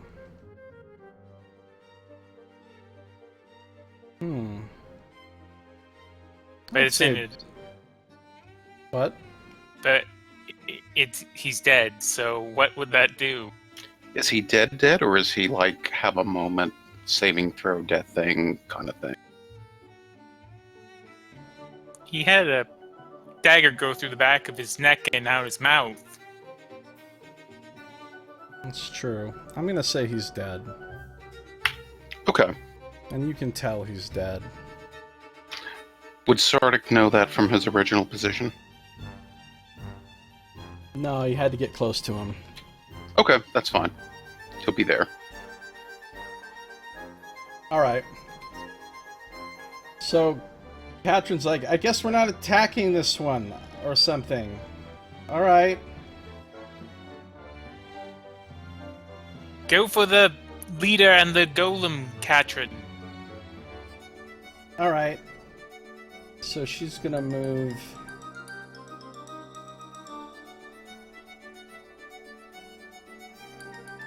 She'll bonus action dash, which is gonna give her 12 squares of movement. 1, 2, 3, 4, 5, 6, 7, 8. And now the throne's kind of in her way, and Midge is kind of in her way.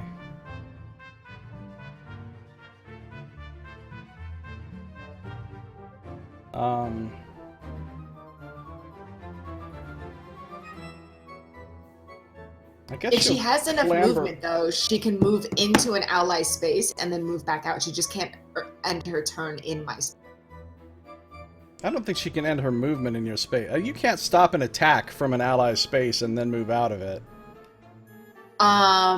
If she has enough movement, what she can do is move into my space, attack, and then move out. If she has to end her turn in my space, though, she would essentially get forced out because she can't end a turn there. But if she was up here, wouldn't she have enough movement? I forget if this is going up or down the stairs. Which way is extra movement? But couldn't she just go this way and then back to where she was before? No, I just looked it up. You can't end your move in somebody's space, like, not even for long enough to attack. You have to keep moving through their space, or else you can't go into it.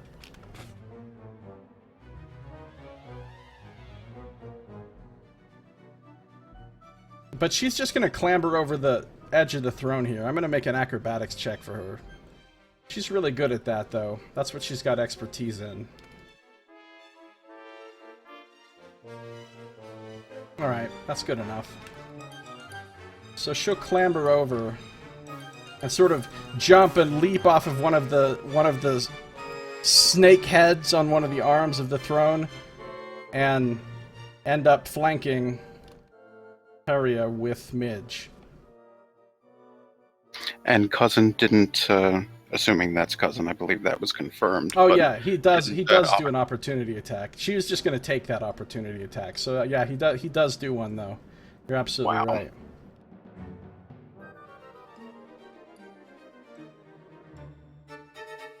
Wow, he actually hit. Somebody actually hit Katrin for 5 points.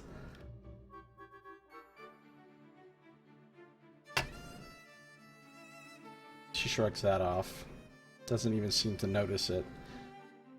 Alright, so she bonus action dashed and got over here. Now she can attack with her winged dagger, trying to backstab Haria. It's like, you stupid, rude, singing lady, just shut up! And she tries to stab her. That's 25. That'll hit. And it'll do... Ooh, not bad. 15, 16 damage. And she just opens up a big gash across Haria's back.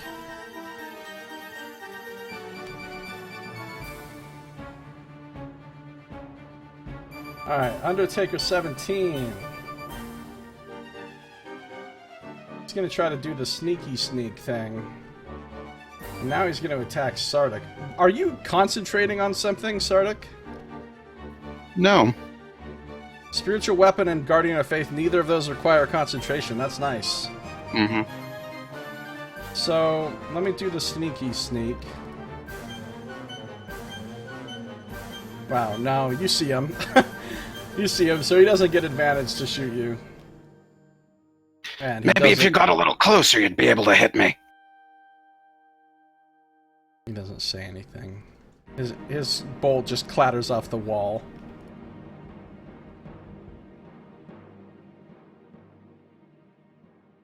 And this one comes and tries the same thing. Also not sneaky enough. You see him. It's kind of obvious. They're like trying to be all sly and shoot around the corner without you seeing them, but you're clearly seeing them. These are no Gloomstalkers. And he also misses you. So crossbow bolts just whizzing by but not hitting anything. And number 15 is the one in the corner over here with the spiritual weapon on him. Wants to try to get away from that.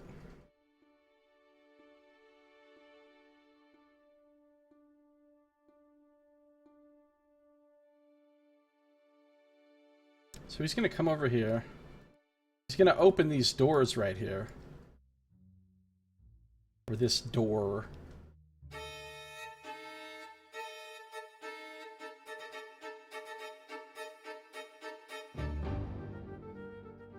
And on the other side of it, you see a hall with some statues.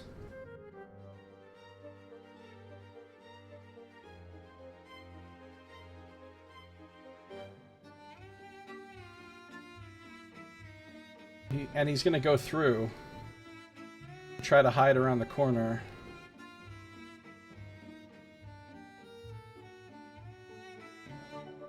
Well, this time he is very sneaky.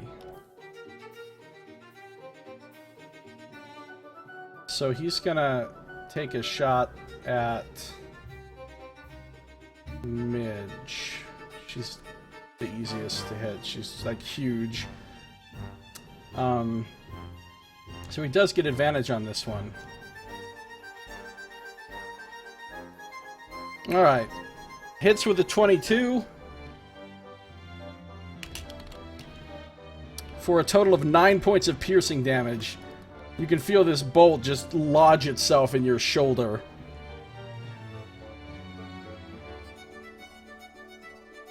And now we're back to Haria.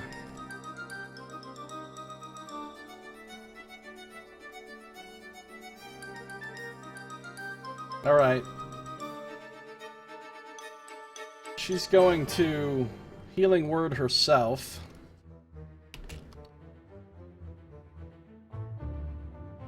For 8. Let my wounds be closed. You shall not defeat me. She sings badly. And, her wounds do close a little bit. She's in a bad position here.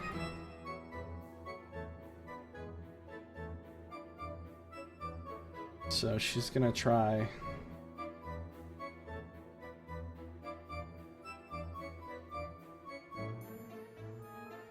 She's gonna try to get out of there, I think.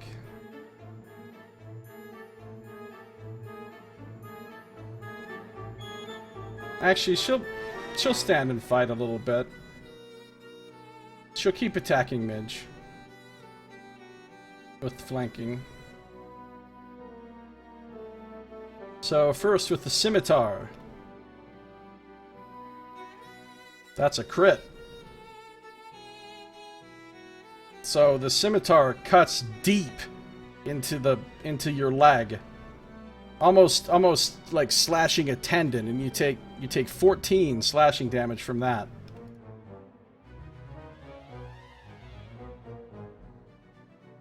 And then her magical dagger comes at you with a quick stab.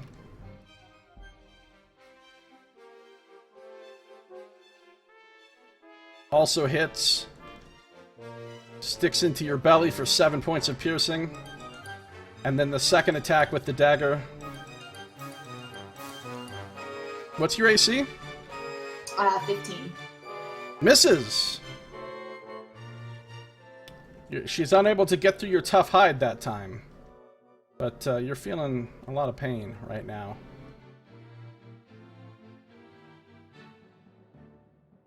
So she attacked and she did a little heal, so she's done. Alright, Undertakers. This one comes up and tries to sneaky move. Sneaky move.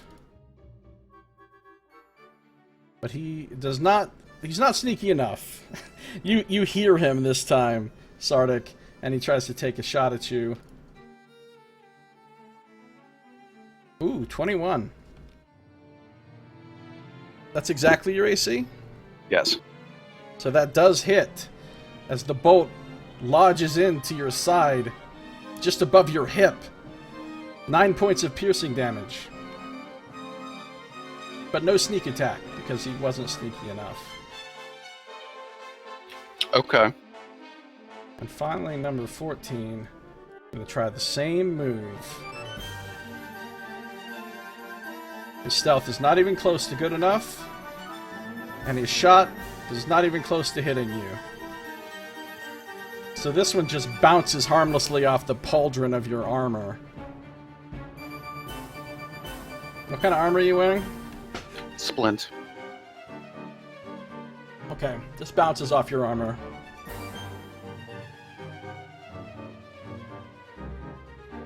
Alright, Flesh Golem. Well, it has flanking on Midge, and that's who it's been attacking. So it's going to keep attacking Midge. It doesn't have Bardic Inspiration this time, though. 24. So, incredible strength of this unnatural creature. This magical energy that's animating it, causing all of this flesh to just thud right into your rib cage. Your Ankylosaurus rib cage, and you take 13 bludgeoning. So that's going to knock you... Okay, that knocks me out, yep, of this. And you're going to take, what, 4 to your real hit points? Mm-hmm. The good news about this... Yeah, 1d3. The good news about your current condition is you're pretty damn near immortal right now, considering how many pools of hit points you get to go through. I'm curious what'll happen, though, if I roll a CR1, because what happens, since we've been ruling it as once she gets knocked out of a form, she's prone. That's true. So it was just bad last time when it was, the Halia, or whatever her name was, who knocked me prone, and then the Flesh Golem just got to go to town. This is a little bad. So roll 1d3. Alright, so you pick a CR2 creature. Oh, I got one more CR3 in the bank, guys. I have a killer whale. Killer whale? Nice.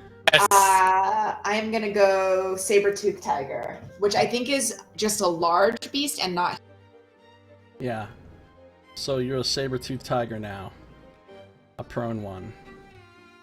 Wailing on those opponents. Nice, Nox. How many hit points do you have now? I have 52 again. So technically this means I've taken over 100 points of damage in this battle. Because all the Ankylosaurus had 68 and the Scorpion had 50. Yeah, you're a super tank right now. Alright, unfortunately the Flesh Golem gets to strike again. And does so. Doesn't care what forms you're shifting into, it's just gonna keep on swinging. And it hits again for 12 bludgeoning. Bashing you in your feline face, causing one of your non-saber teeth to kind of come loose. That's it for the golem. Time for Azar. Alright. What does the golem have cover due to the positioning of the bandit or the leader there, whatever her name is? Yes, and also because of the throne. Oh, the throne. Well, in that case, I guess I'm gonna just deal with the bandolier. So, time for tolling the... Dang, dang, dang. Dang, dang, dang. Necrotic Dang, time dang. for boys and girls. Alright. So there's the Toll of the Dead. She needs to make a wisdom save.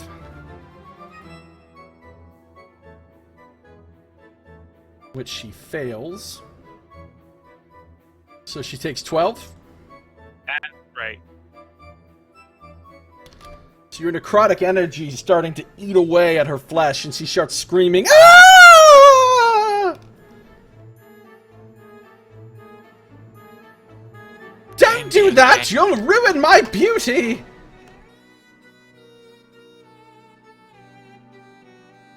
Oh, you know what? I forgot. She might be concentrating.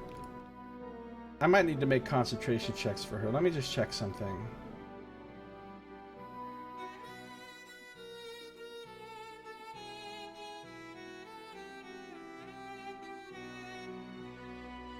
No, never mind. She doesn't have to make concentration checks.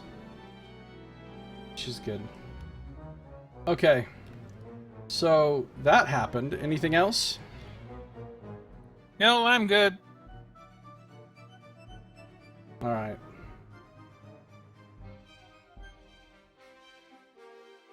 So we come back to Cousin, who looks at Sardick and says, "You still haven't told me proof of how you know my sister. I think you're just a liar, Dwarf." And Cousin strides up behind Midge.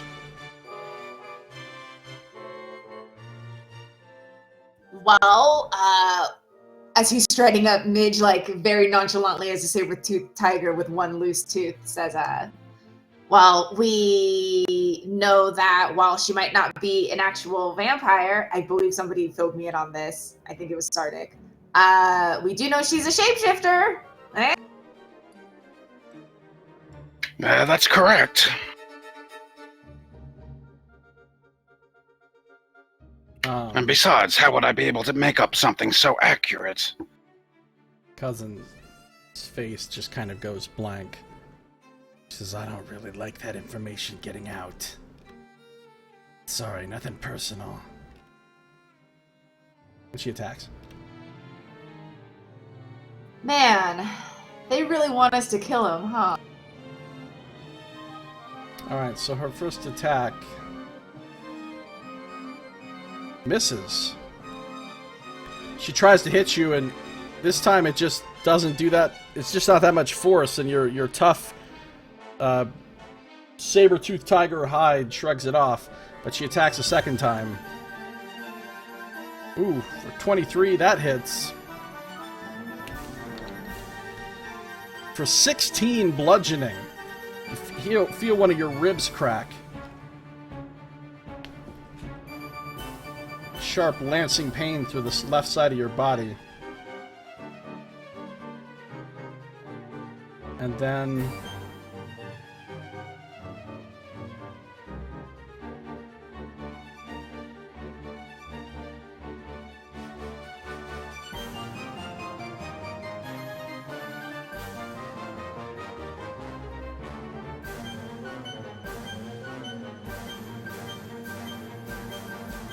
And then that's it. So what does number 11 do? Number 11's still unconscious. What does Midge do? Midge turns back to the leader, bares her fangs, and says, "You're not going to be queen of much or leader of much if all of your followers are dead. Again, you should probably call them off." And then she's going to claw. You stood up first, right? Yes, sorry. I forgot I was prone. 18? Clawing against Harriet. Yes. Hits.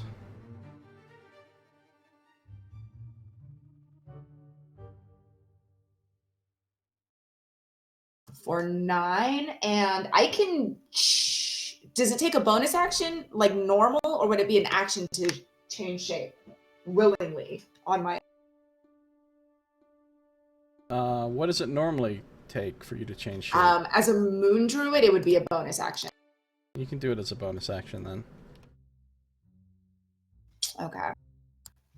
She will shift into giant. Ooh, just kidding. Yeah, giant constrictor,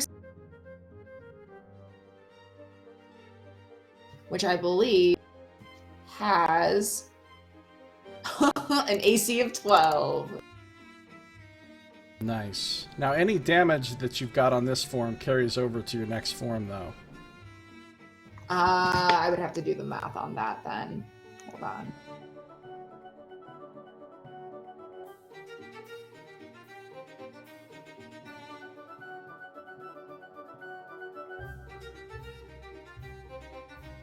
Okay.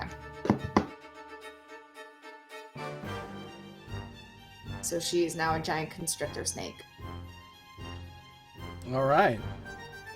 Oh wait, can I roll one more time for that to see if I crit, because I forgot that Katrin's Flame. Of course.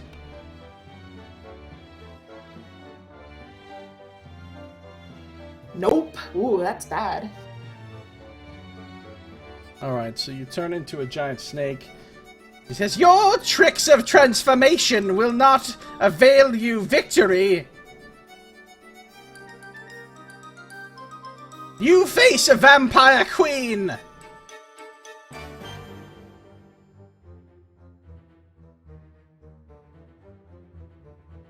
Okay, yeah, come off it. We know you're not a vampire.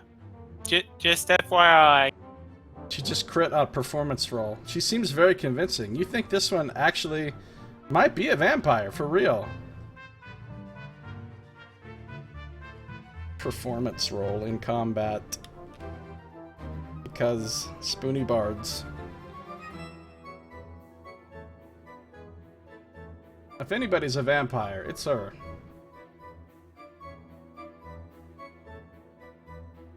Anything else for Midge? No, that is it. Alright, it's back to Sardick. Well, if you insist on attacking her, just so brazenly ignore the offerings that are given you, then have at you! And he's going to go ahead and he'll advance. And he'll bring Shadow Cleave up and he'll just make a slicing attack. Non-lethal slicing attack. Exactly. Oh, is this non-lethal? Yes. Alright, you hit. 17. Why does it do 3 radiant? Oh, because that's your cleric thing. Mm-hmm. Right. Divine strike. And you're already including the 2 radiant from the axe? Actually, that doesn't include that. He'll convert that all to radiant, and it'll have an extra 2. So Really gotta 19. rename that from Shadow Cleave to something that reflects the fact that it now does Radiant. Well, That's you could true. still say that it's now cleaving the shadows. True. I guess. But yeah, you could rename it. All right, you strike a heavy blow onto this apparent vampire, and for a moment, they drop down to one knee, blood coughing out of their mouth. But then they stand back up and eye you with furious resolve. I knew you were just another liar. If you back away, I still won't. I'll let you go. Alright. Seems to be considering that. Katryn's turn. One thing. The spiritual weapon is just going to kind of hover toward the door, almost as if its benefactor is readying an action for when someone kind of comes by the door to make a nasty little shot. You can't ready an action in the same round that you made an attack. Really? Really? Readying an action takes your action. No, it takes your reaction, I believe. This would be the act of readying. Because otherwise everybody Okay. could act and ready an action every round. Gotcha. Okay. Okay, yeah, that's fine. I don't remember how they worded in 5th edition exactly, but... Could he just then move the spiritual weapon up and attack?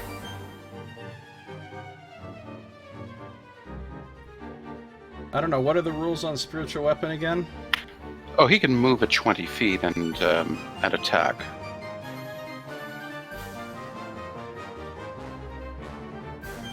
Can you link it again? Sure.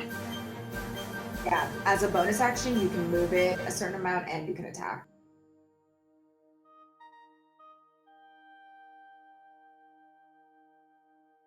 Yeah, okay, no problem.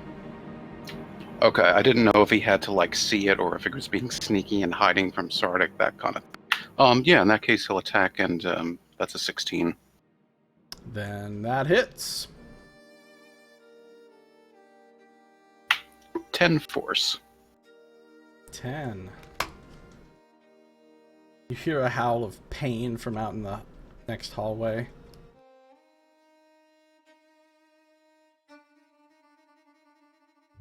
Damn it! These floating horns are following me! Damn it! These floating horns are following me! Howl of pain and... Alright, Katryn. She will attempt to stab this vampire bard again. With flanking, with Midge. So let's give it a shot. Yeah, that'll hit. Ooh! For 21. Nice.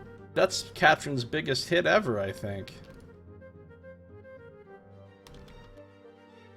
Alright, Harya's looking badly hurt now, as Katryn just gashes her across the neck, and blood is just oozing out of the side of her neck. Katryn says, "You're about to be queen of the dead, lady." Do we know vampires don't bleed, right? Like real vampires? I don't think you know. You've never faced one. I don't think I know either. I think they do bleed, but it's like all congealed and crap. Like black blood. Yeah. Alright, Undertaker 17. Gonna try his little trick. Going after Sardick again.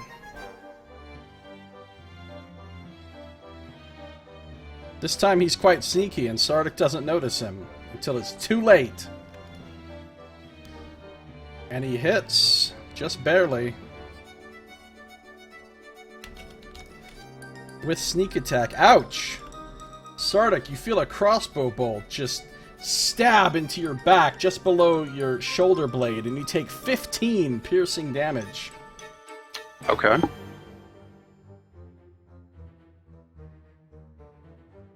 And then this next one tries the same thing.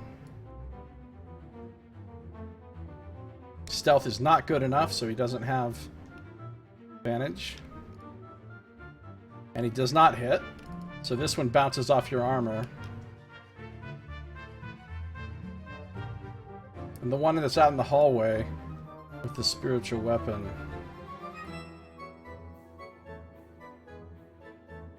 I don't know what to do about this spiritual weapon. He's just gonna run. Bonus action. Dash.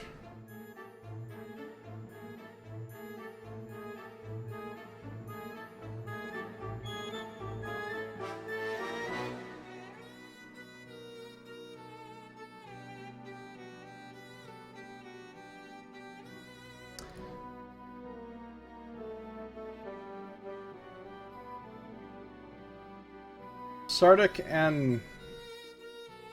No, never mind. You don't see anything. Okay. It's Haria's turn. She's looking pretty badly hurt. So she is going to cast a spell.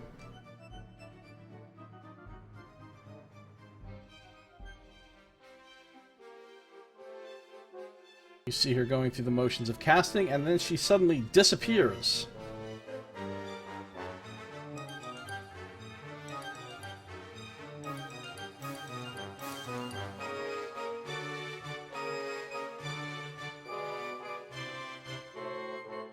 She disappears. Let me see something.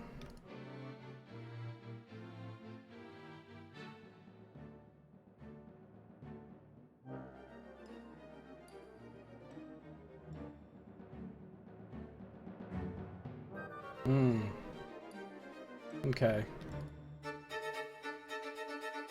So let me make a stealth check. That's bad. Alright, you guys can clearly hear someone moving, even though you can't see them.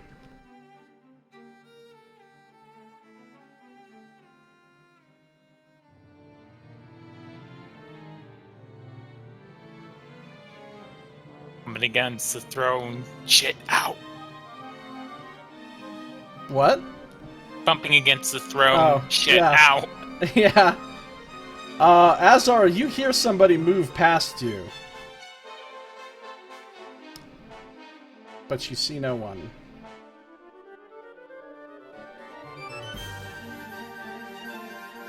Before she went, she tossed off a quick bardic inspiration for the golem, though.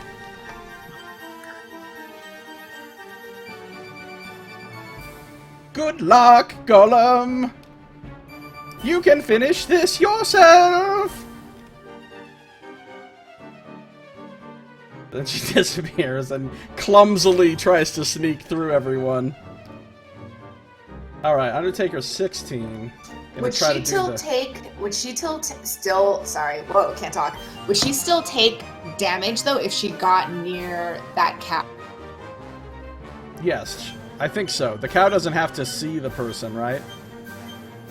Right. The Spirit Guardian? Okay, so... This one tries to move up into position and do his little trick. Does he hide? Nope. Does he hit? Nope, because he doesn't have advantage. Another crossbow bolt. Bounces off the armor that you have on your hip. And then this one tries the same thing. Still, what's your perception? It's 18, right? Sardick's is 18, if that's who you mean. Yeah, okay. So you see this guy too. And once again, does not hit because he doesn't have advantage. So another crossbow bolt goes sailing past you, clattering against the throne.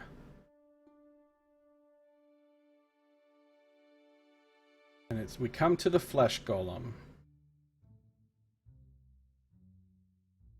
Who is attacking Midge yet again. With flanking.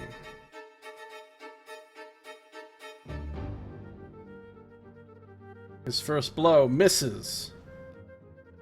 As he just tries to lumberingly trudge his arm in your direction and misjudges the distance, and it just sails past your face as your snake face. And then he tries to stomp down upon you with his foot. Ooh, another crit. That's a painful one. So he does stomp down upon you, and you feel some of your, like, snake bones being crushed as you take 25 bludgeoning.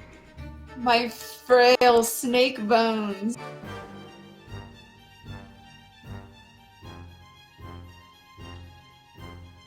And that's it for the golem. It's back to Azar. Okay, so how much cover does this golem get from the throne? Regular cover. Do you have disadvantage to attack him? So half cover? Yeah. Okay, well, my thankfully amulet ignores half cover, so I'm going to be throwing a firebolt at. Nice.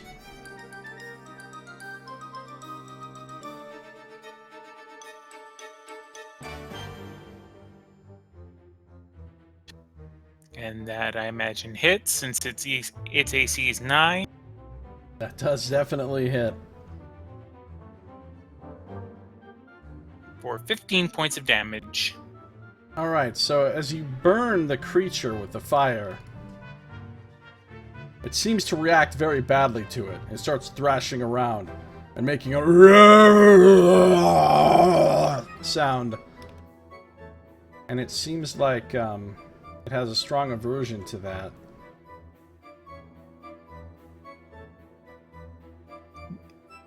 You know, Did you do that's a anything else? stereotype. Alright, guys, fellows, your leader has literally turned invisible and ran away.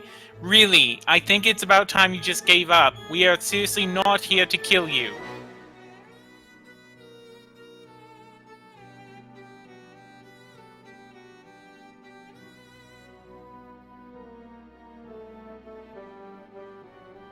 No one? No takers? We're just gonna keep going on this one? One of them yells from the room to the north. People who want to negotiate in a fight are the ones that are weaker and afraid they're gonna lose. I think we can take you.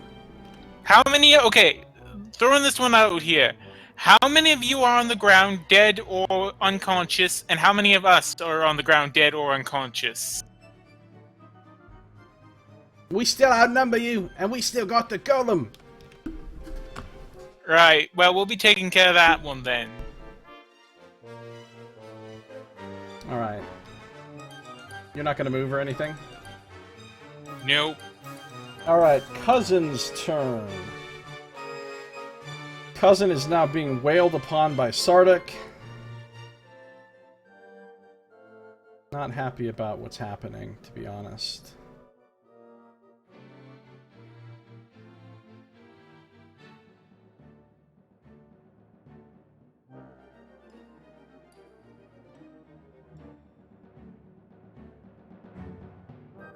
Seems pointless to it to keep attacking the shifting forms druid for right now.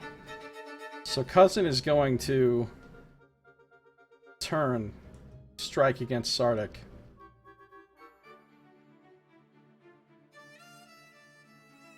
With no advantage.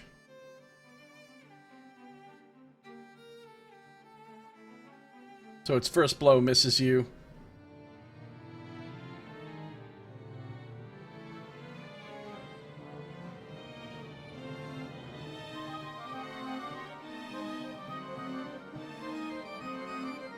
And its second blow also misses you. As it just batters against you helplessly. It's like, fuck. So, as a bonus action, It's gonna disengage.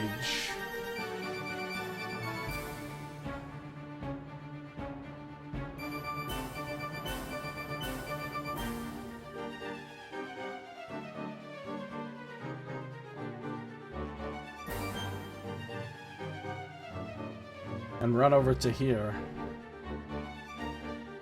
Oh, you bastard, man. Alright, number 11 still unconscious, can't do anything. Midge! Okay, I am going to try and constrict this golem. Wow, wow, wow, wow. An 8.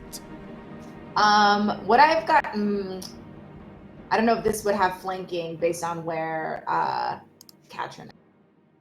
Yeah, actually it does. It does? Yeah. 21. That time you got him. Strict is, hold on, 2d8 plus 4. So the golem will take 14 magical bludgeoning and is considered grappled. Until this grapple ends, the creature is restrained. So movement is 0, attacks on it are at advantage, attacks it makes is at disadvantage.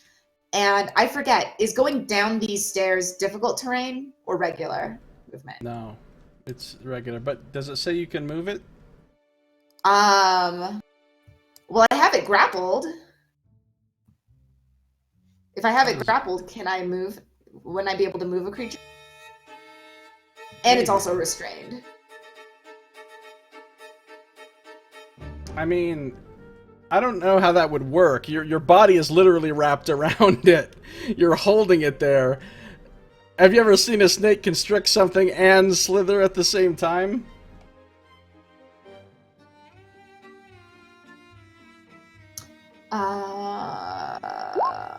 My thing does not. Where are the rules for grappling? But I thought that that's how you would have to like forcefully move someone, right? Like in combat would be to grapple them first, and then it would take half your movement. Or Yeah, like. right. It does take half your movement, and you can move. So yeah. So somehow I move, but I'd only be able to get like here, which is fine because now it is away from this thing, the altar. Although, actually, moving across the dead body is difficult terrain. That's fine. I don't really care where I go as long as the golem is away from. Like the purpose of moving would be to get it away from this and like kind of out in the open where everyone can wail on him. So if I move over to this corner and he's just like right here, that's fine too. Okay. That's cool. So you're dragging the golem along. Is that it? Yeah, and then I'm just gonna get some hit points back, but that's it. Okay. Sardick. Sardick will call out, everything all right over there, Azar? Is he leaving? I don't know. I think he might actually be gearing up to attack me. I mean, I can quite easily get away from him if that's the case, but if you want to come by and smack him over the head, that'd be lovely.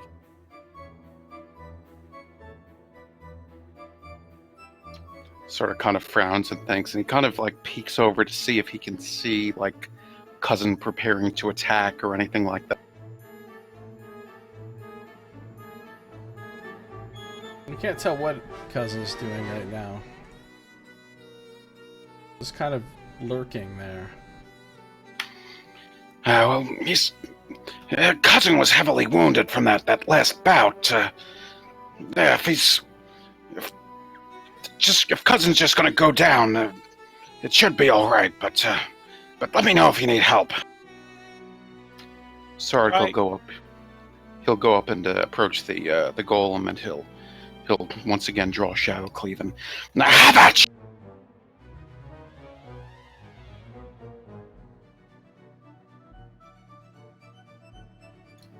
and he will radiantly slash it for 16. Alright. The golem is using his bardic inspiration to add to his armor class. Can he do that? He can with this bardic inspiration, because it's a specific creature ability. Oh, it's a very specific type of bardic inspiration here, people. It is. Very specific type.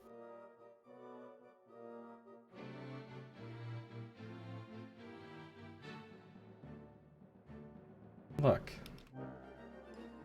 See?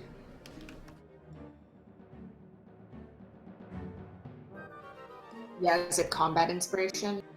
Oh, I just did that just showed up for me, didn't it? It didn't show up for you guys? It didn't. No.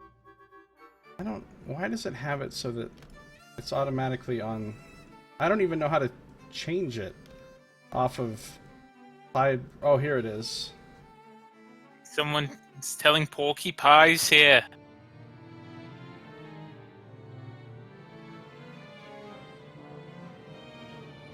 Do you see it now? Yes. Yes, now I see it. Nice. Alright, so it's that kind of bardic inspiration. I'm pretty sure if you look up Bandit Captain in the book, that's a standard thing that they get. Wait. No. No, it's absolutely not. I Right, because they're bards. The Definitely bandit. not. Having used the bandit candidate so many times, I know. Oh, that's right. It's the 3rd level of Bard. I think it's the type of Bard, right? Like the Valor Bard. Let me just see. The Valor Bard has combat inspiration. That's right. Inspiration. Which lets you, like you already said that. Yeah, that's what it is. Okay, it's the you're right. The Bandit Captains normally don't have that. All right, so Sardick, it manages to inspiredly fend off your attack.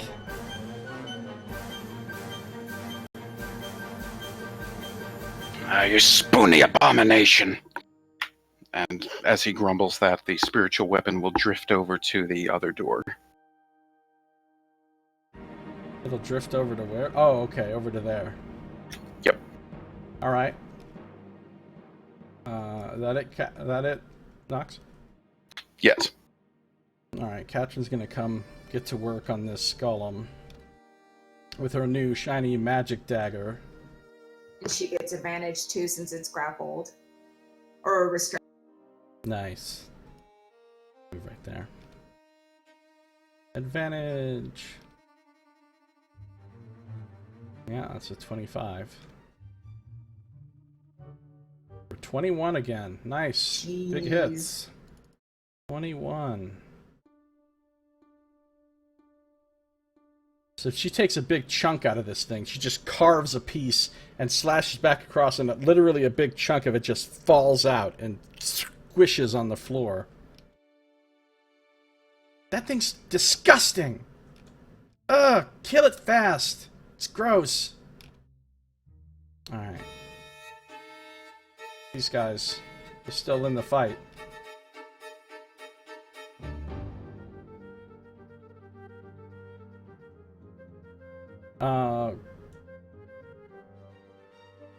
Here we go. Looks like it's gonna be Midge this time.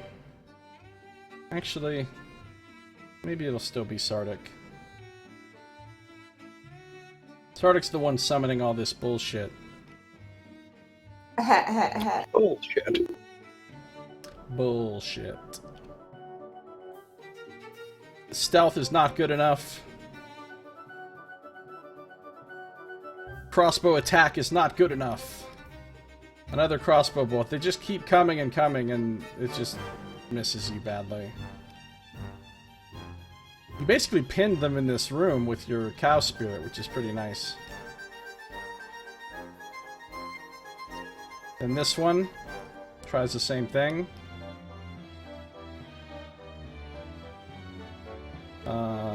His stealth is not quite good enough. Also, his shot clangs off your armor harmlessly.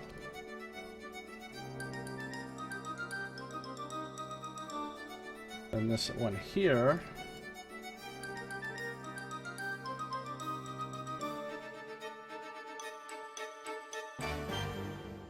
Also going to try the same thing.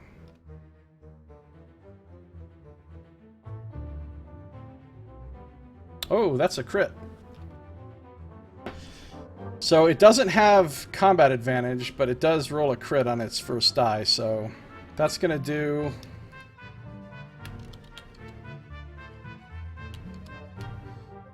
That's going to do a total of 14 points of piercing damage to you. As a crossbow bolt just hits the back of your leg, just like right on the back of your knee. Okay. Very, very painful. Almost buckles your leg. You almost fall over, but you catch yourself. Insert required arrow to knee joke. Arrow to knee. Alright, Haria. What is she actually doing? See if she can be sneaky.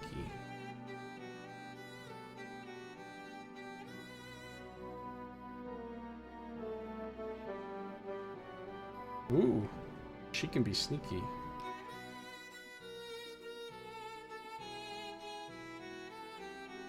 You're not sure what she's doing.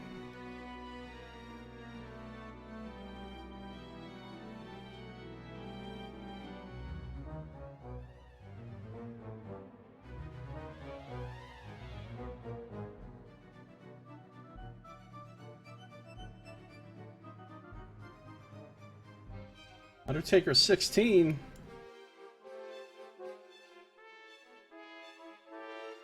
Gonna try the old hide and shoot trick. Stealth. Crit the stealth roll. So that you don't see this one. All of a sudden a bolt comes out that you're not expecting, Sardick. Ooh, and with advantage it actually hits you. For a huge 8 more piercing damage. Okay. This one kind of comes in at a weird angle and like sticks in at the sort of on your shoulder and neck area. It kind of sticks in there, right in the area where your armor stops covering. It doesn't go in deep. It's just painful and awkward as having that arrow kind of sticking there.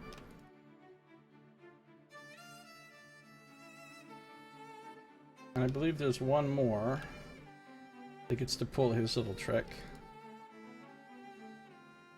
Ooh, and he rolled a great stealth too. So once again, you still don't see this one coming. You think, oh, that stuff definitely got to be the last one. And then another one comes out from the darkness.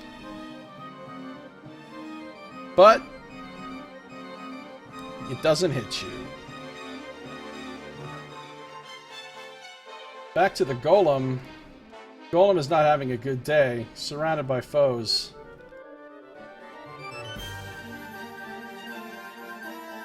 Not flanking with anyone.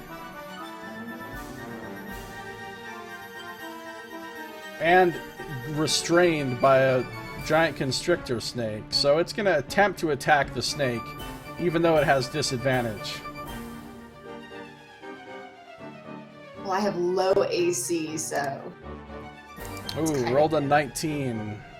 That was his worst roll. That'll hit. So the poor snake takes 16 bludgeoning damage. Oh, you have one left, exactly, right?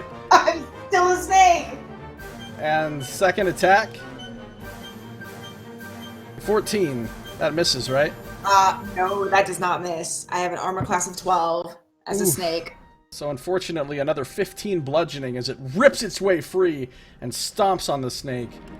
So that's going to take 14 off your real hit points. Yep.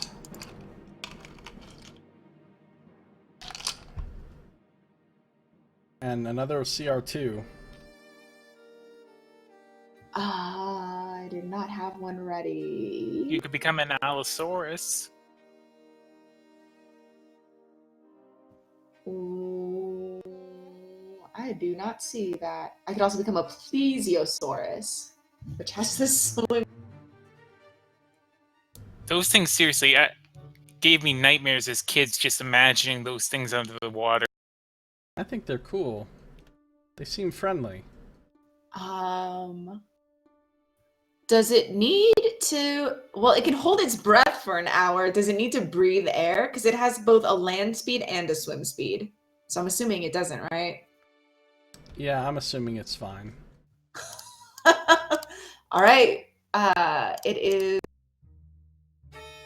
How big Okay, is that thing? It's large. Okay, so you stay the same size. Yes. And you become a plesiosaurus. I guarantee you this is the first time that anyone has had a plesiosaurus in this dungeon. Like, in this room, all the people that have done a fight in this room, none of them have ever been a plesiosaurus. If someone else has, I would love to hear the story.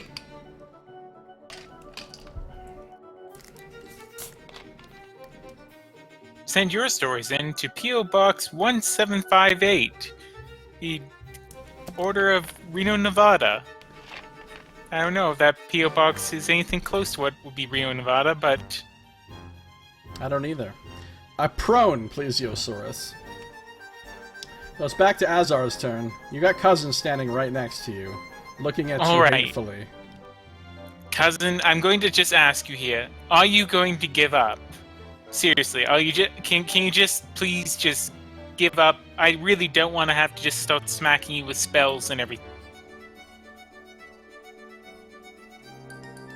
Your sister is up in the yawning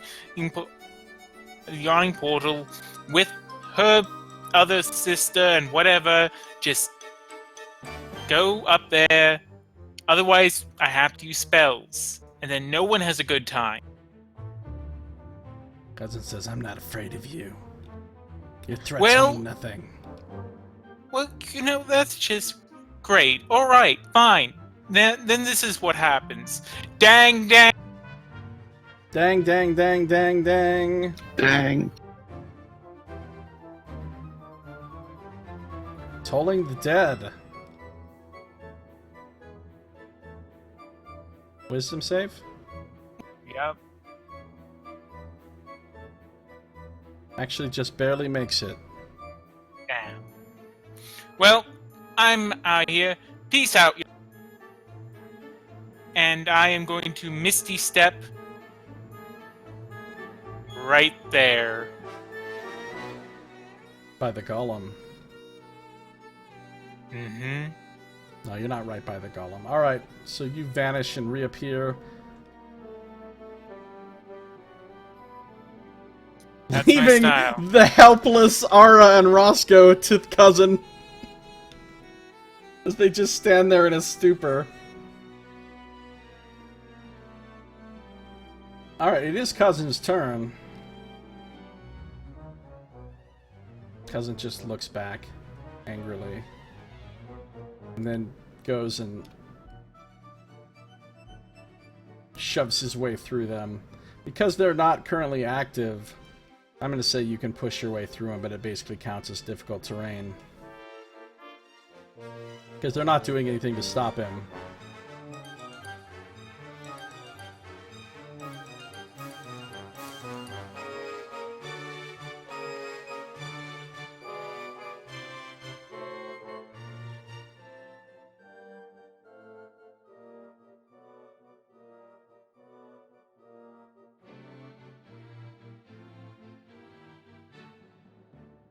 The cousin leaves.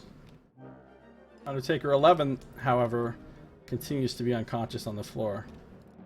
Midge continues to be a prone plesiosaurus. Until she stands up. And Or is going to... the nearest facsimile thereof when you have just flippers. I'm gonna bite this flesh golem.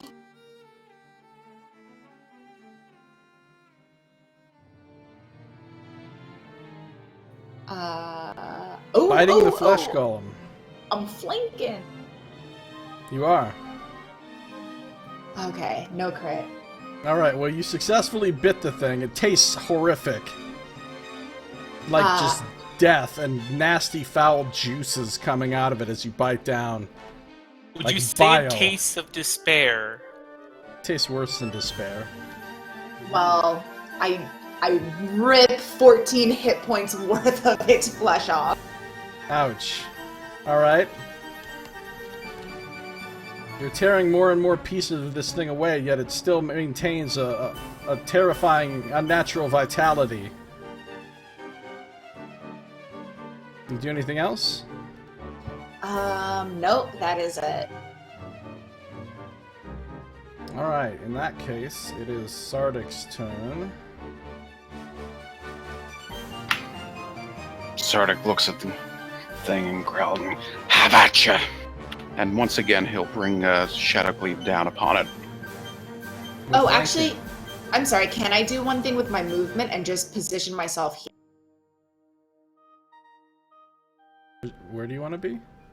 I want to be, essentially where I am right now, blocking potential arrows from getting to anybody. Hopefully. Okay. In that case, you don't have flanking, Sardick. Okay, can he move down there? Yep. Okay. Now you do. So once again, he brings Shadow Cleave up in a slash up against this creature. Well, good thing you have that advantage. Yeah. Alright, your magical axe bites deeply into the golem. Is that the total damage? That +2 is he's going to make that all radiant. So 25 total? It's quite a hit. Yes. Alright.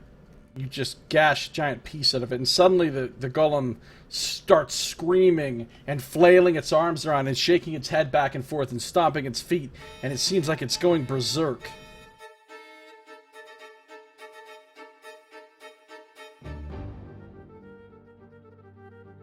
You do anything else? Sardick will move the spiritual weapon up here in sort of an attempt to intimidate the creatures there. He's just going to have it kind of just, slash and whatnot, just as sort of an intimidating act. Alright. You can't see through the spiritual weapon, so... Right. I don't know if you could sense that there's an enemy next to it that you could attack with it. That's sort of a gray area. Although I feel like in general you have to be able to see things to target them with spells. Unless it's an AoE. Or the spelling question gives the...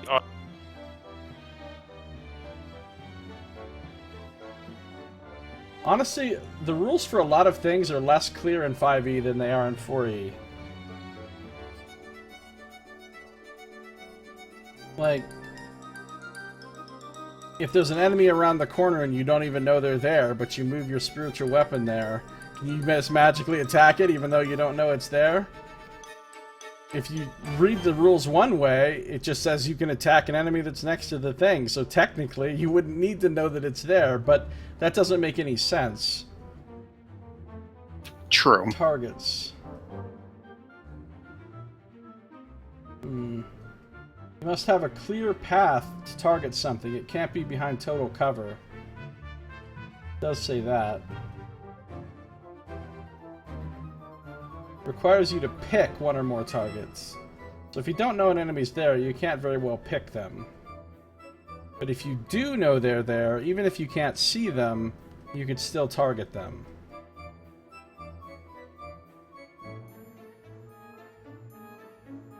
So anyway,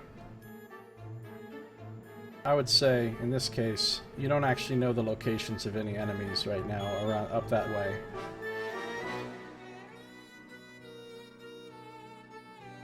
That's fine. He's... Midge is the hero we who have been a victim to Josiah's arrow assaults have always needed. Yeah, you guys have Nice. a lot of arrow trauma between Nox and Scito. A lot of arrow trauma. Alright, it's Katryn's turn. She says, I don't like the looks of what this thing's doing now. We better bring it down fast. So she will... Actually, she does flank with Midge there because it's the 3 squares thing, so... She doesn't need to move. Plus... Oh no, that's the only advantage she would get. Let's try the dagger again. Ooh, what a hit. Another nice damage too. 17. So... She hacks away at its shoulder with the dagger, just stabbing it in and ripping. And one of its arms is just hanging there limply now. Just like barely holding on by a little strip of flesh. And it looks like it's about to fall. It's all, the magic that animates it is almost expended. Finally, these Undertakers, they're gonna try to do their annoying thing at Midge now. That is not good enough stealth to hide from Midge. But still rolls a 16 to hit.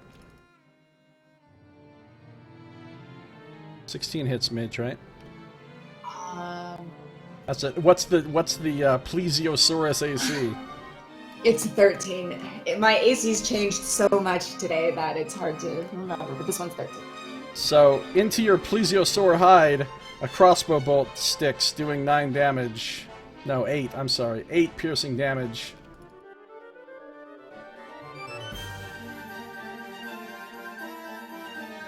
And then the next one does the same thing.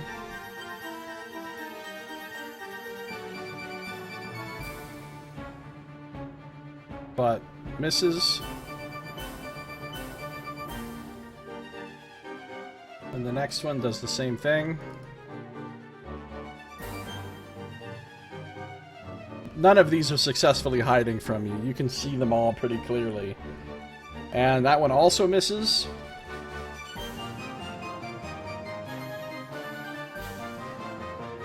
This one does the same thing.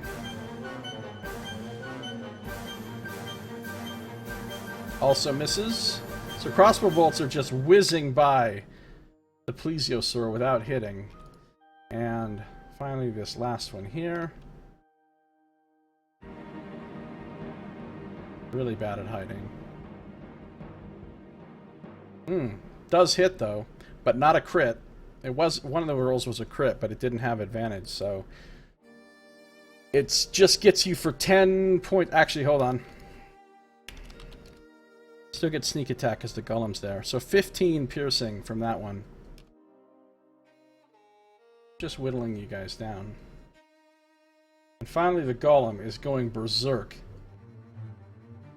It spins around and flails at Sardick.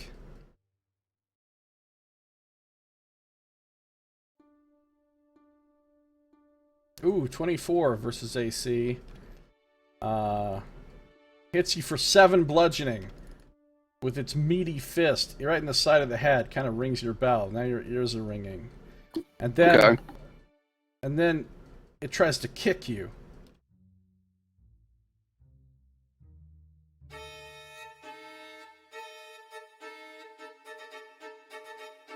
But it fails.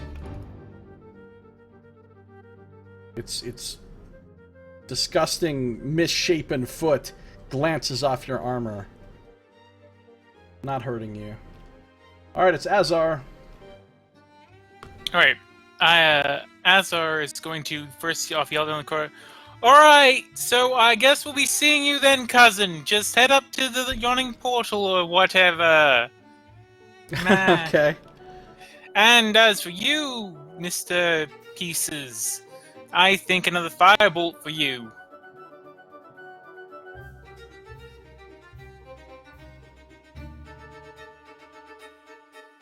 Oh, that's a hit. Ah, rather sad hit. Alright, once again the flames seem to drive it wild. And it's like busy trying to put out every bit of the fire on itself, as it's obviously very disadvantaged by this fire. But it still remains standing. Alright. That guy's still unconscious. Back to Midge. Can you finish off the golem? Oh boy. What's up, Splode? Good to see ya.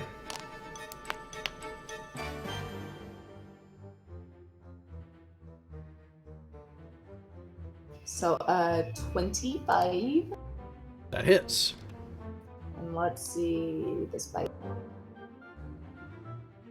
Oh no, it was all ones. How you want to do this? Ooh,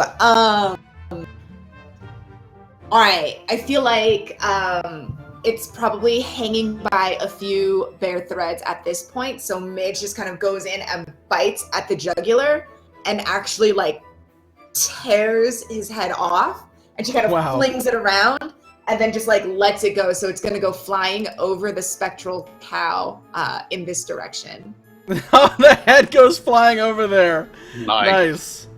Okay. Like Let some that very happen. horrifying nursery rhyme, and the head flew over the cow.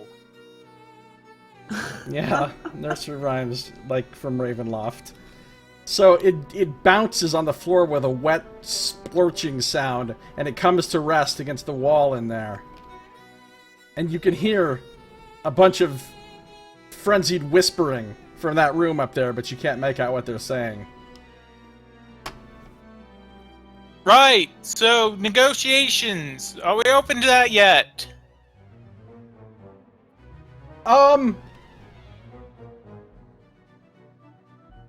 Haria, you still out there? No response. Cousin? What do we do, cousin? No response. No response, obviously. I don't know if I had my mic pushed down for any of that. You did. Okay, so so he called out for Haria, got no response. He called out for cousin, got no response. You see a little head peek around the corner. Looks, sees the state of the golem. Looks at all of you. Alright, so maybe we could just part ways amicably, huh? Right, but here's the thing. See, you've just imperiled ourselves, so I'm thinking it would only be fair if you were to give up certain valuables that you may have on your person.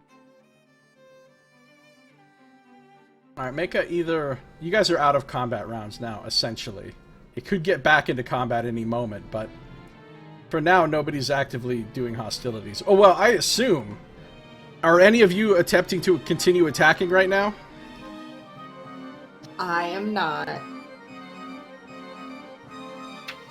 No, Sardick might possibly go down the stairs, but that would be it. Okay. You can make an intimidation or persuasion check, your choice. Oh, excellent. I have -1 to both of them, so this is good. You have advantage, though. Oh! Oh my god! Wow. Yeah? Nice. Huzzah! God's like, oh, well, you know, I don't think that's very fair. Look, we're trying to kill each other, and now we're stopping. We won't kill you, you won't kill us. That's good enough, right? What do you think, Midge?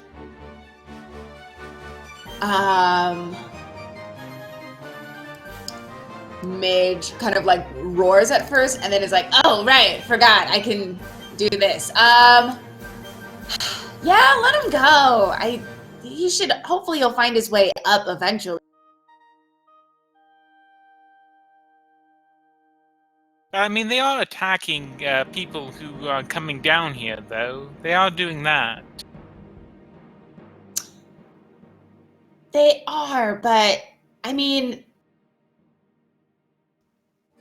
we've gotten their leaders. Well, we got one of their leaders. Red Saber got their other leader. maybe they'll just disband. I mean, we know that the ones over there aren't even actual vampires or any sort of shapeshifter. Sardick, what is your sage advice? Well, I mean, if they say they're going to, if they want to just stand down, I mean, I suppose that's fine, but... Katrin says, Hopefully you know what? Fuck these guys. They try to kill us. They probably tried to kill lots of other people. They're just going to keep trying to kill people. We might as well just rid the world of this filth. You know, She's surprisingly angry. I'm kind of leaning towards Katrin on this one, you know? They do seem a bit like fuckers. Did you just say fuckers? Yes. Nice. You hear the voice from the room up there call out again. Oh, hey there, look, you don't really have to kill us. We could stop our banditry. I mean, we don't have a leader anymore. Most of our gang is dead. We're not going to be able to be effective bandits, so we could just go back to our lives up in the city. We're just a bunch of actors. We're a bunch of actors that got talked into this whole scheme. Really? Well, if you're actors, I feel like... Oh, I don't know if they can hear Midge, actually. Never. Go waddle your plesiosaurus self down there and share some truth. Yeah, they can't actually hear you from where you are. She will slowly waddle down so that they can hear her. If you guys are actors, well, the Yawning Portal has kind of a situation right now where nobody can really get in or out, so I'm sure they would love to have some entertainment. I mean, that's a job, right? Don't people love street performers or whatever? Wait, what do you mean nobody can get in or out? I don't know, magic! Haven't you heard? They're damn wards and the... What is it? That quasi-mythal thing that they've been talking about. It's just sort of sealed the entire area. It's just a total travesty up there. Well, I don't know nothing about that, but it sounds bad. We don't want to be trapped. You hear another voice from the room that hasn't spoken before. Hey, you got any openings in your gang? Oh, I'm a good cook.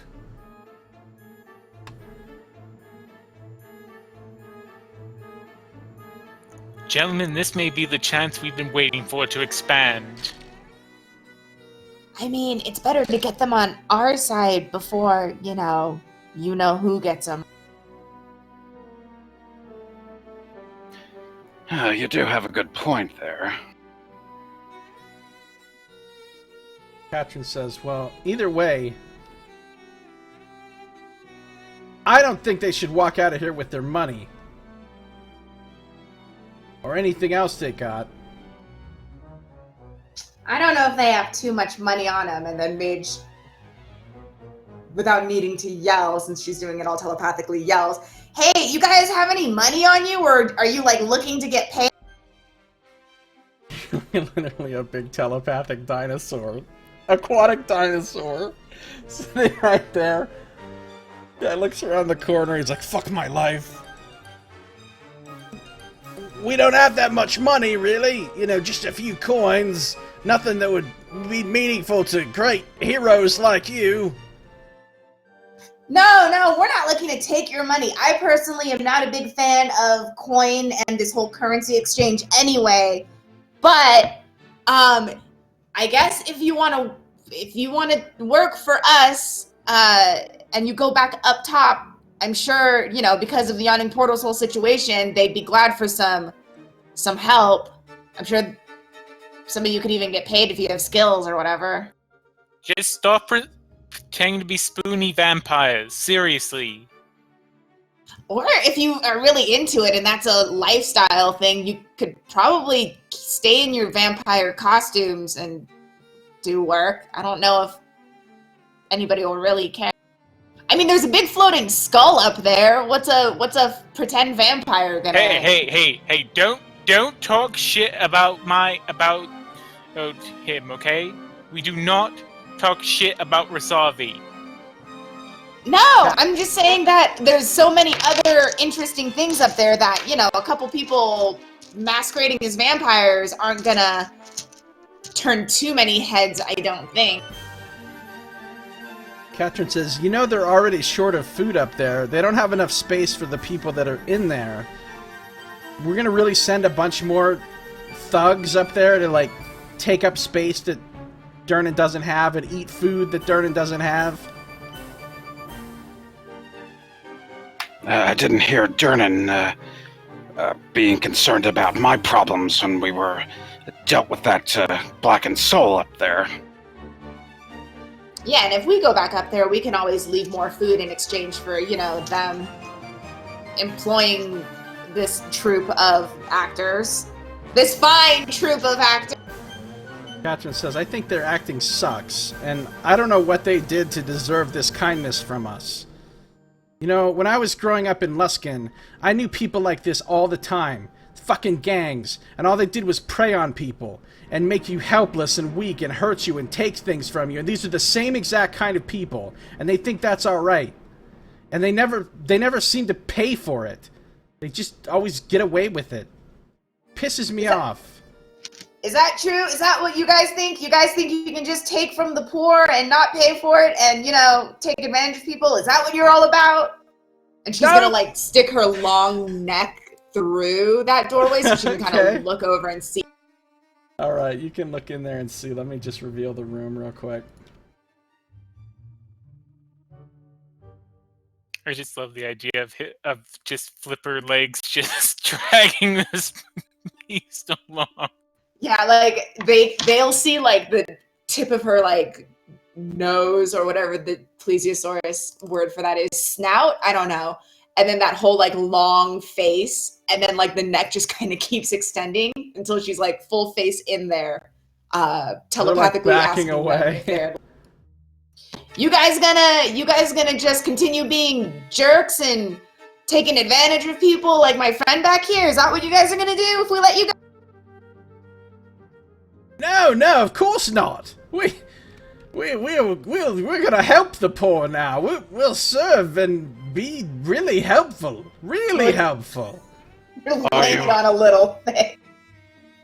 Are you willing to be judged upon that? I'm suggesting what does that mean? A bunch of checks here. In other words, would you be willing to consent to a sort of a magical truth test to determine the veracity of the turning of your ways?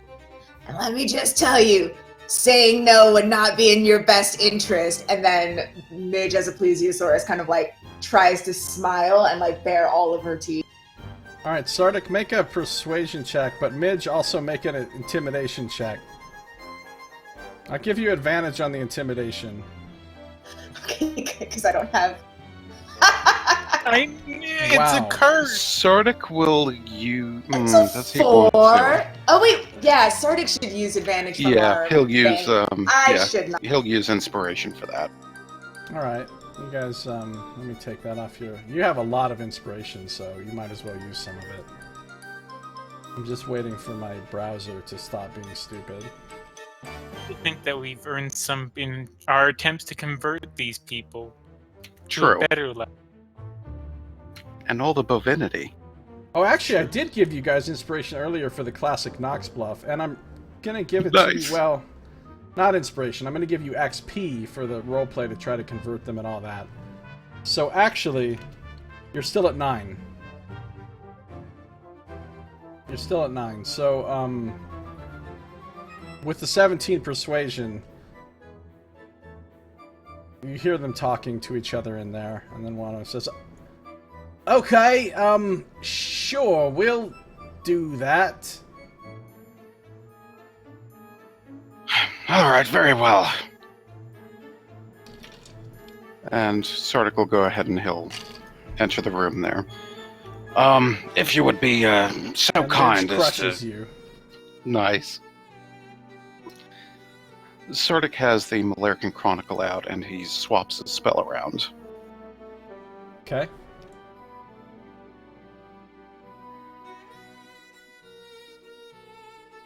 Katrin comes in and is glaring silently at them.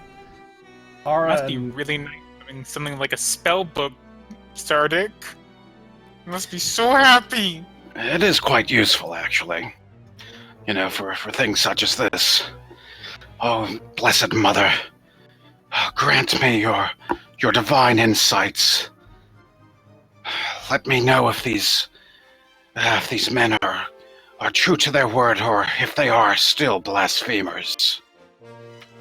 And he's invoking Zone of Truth upon the area. 15-foot radius sphere, okay.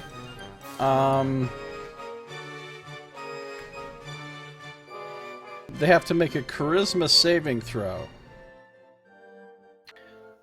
I would strongly suggest you consent to the test.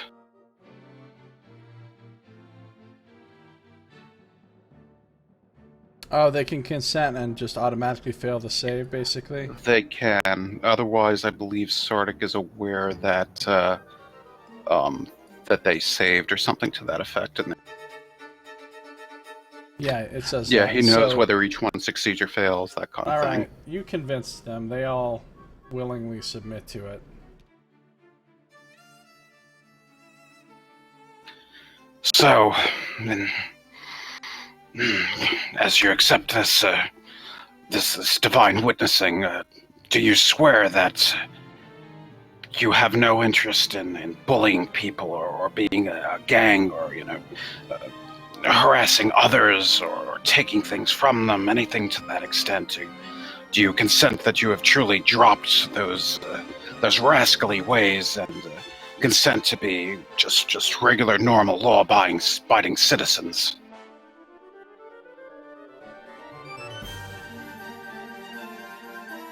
Sardick will actually kind of look at Katrin a bit and see if she wants to add anything onto that, as she gave the input of those people before. So, 4 of them willingly say that they're giving up banditry and that they won't do this stuff again, and you can tell they're telling the truth. The other one seems to be shifty, and he's like, well, it's like he's trying to say it, but the spell won't let him. I could change. Midge would look to the 4 who answered like pretty easily and just kind of give a nod and say, "You may pass." Remember to collect your companion on the ground out there. Alright, thanks. So this other one's still hemming and hawing, and Katrin says, is he lying? It's the magic of the truth-telling. He cannot speak a falsehood while in this area. We will literally feed you to our plesiosaur if you don't convert. Katrin says to him, say right now that you're giving up banditry. Forever. Say it! And he's like, Midge flops partially onto the table. He's like, and she just throws a dagger at him. She just throws her dagger.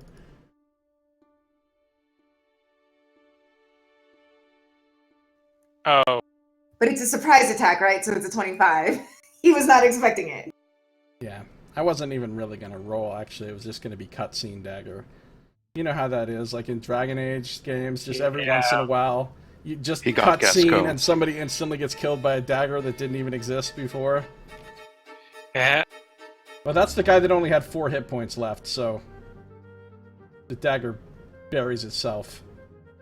It turns into a bird, flies over there, kills him, flies back, and he just drops to the ground dead. I'm sorry, but you have been judged. Peace be with you in the afterlife. He chose poorly. Exactly. Is that a reference to something?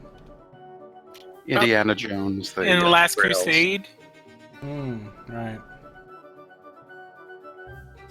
So the other ones go over.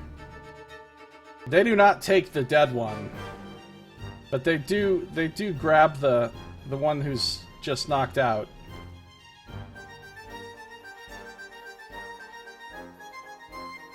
And they all take off.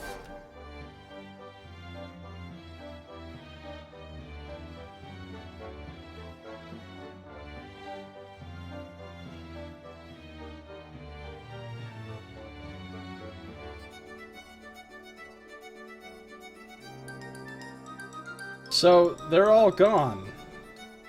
And now I can tell you what you see in here.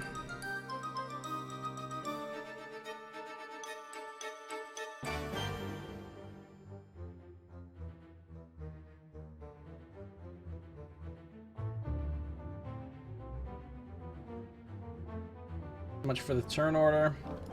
Okay, so here's what you see. Like I said, in the big room, I already explained everything that was in there. You've got the bone throne with the carved snake heads and the velvet seat. You've got the dead. Anybody want to make a nature check? You can.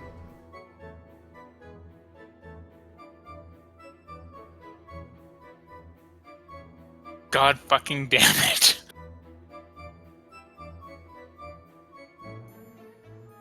I think it's a birdie. Alright, you think it's a wyvern, Midge. Dead wyvern, because it's got that stinger on its tail. Okay.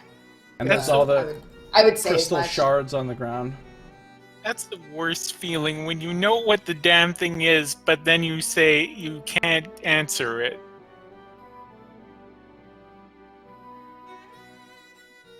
That's the worst feeling, huh?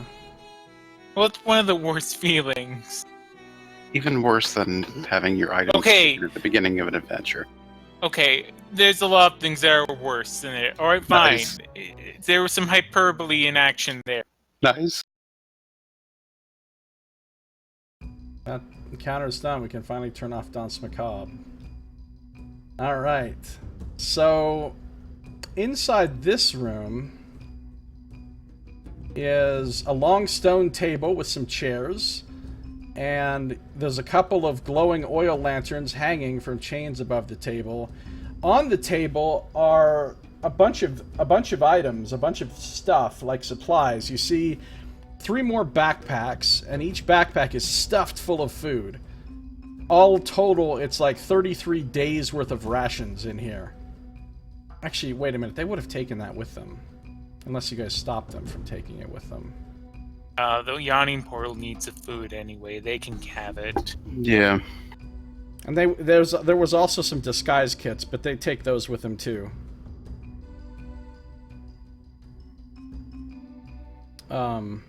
That's all that's in here. You can see that there is another door to the north, and it is open. Right there.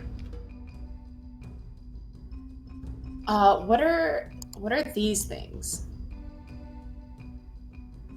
They look like lever. I think they're statues. Oh, that makes They more are sense. they are statues, yes. As you look into that hallway, you see statues of like armored warriors that are all like facing inward. Does it look like that room continues this way, like to the left? Yeah, you don't. Yeah, it looks like both of those continue. And then of course there's an area down here to the southwest where there is a door where Harry and the golem came out of. You haven't Is been Midge in still there. a plesiosaur? At the moment, yes. Flopping around. So if you look out into that hallway, you can see life-size granite statues of human warriors facing inward. They're standing atop pedestals. And the ceiling of this hallway is 20 feet high and arched. And there's a whole bunch of webs all along the ceiling in this whole hallway. And as you look, I assume you're kind of looking down both directions, basically. Yeah. As you look, you can see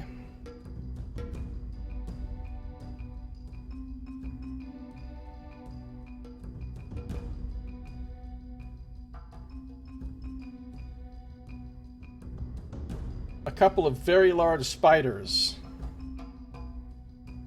but they're just lying there with their legs up in the air, not moving.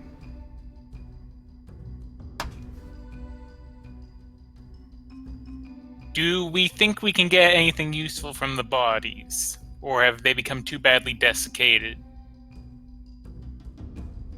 Oh, you'd have to go and examine them more closely, but are you going to do that? Or are you going to check these other bodies? Or are you going to... What are you doing?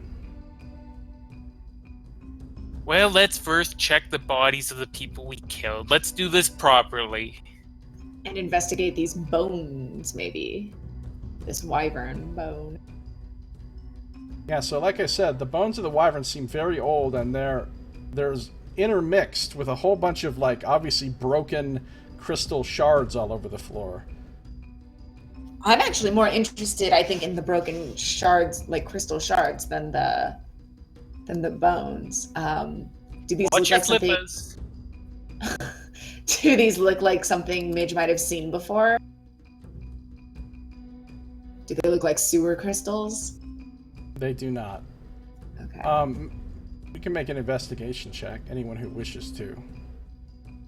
Sewer crystal. Also, are you doing any healing, Sardick? I noticed you guys got some low health. At least you have some low health. Sardick will consider that. I suppose it might be time. And yeah, he'll kind of feel the pain of his wounds a bit. And once again, he'll bring out the Malarican Chronicle.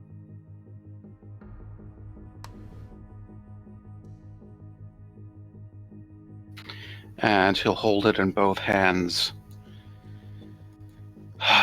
In the name of the Mother and in the name of the Dwarves of Dunathoin, may I be reforged into a perfectly healthy body.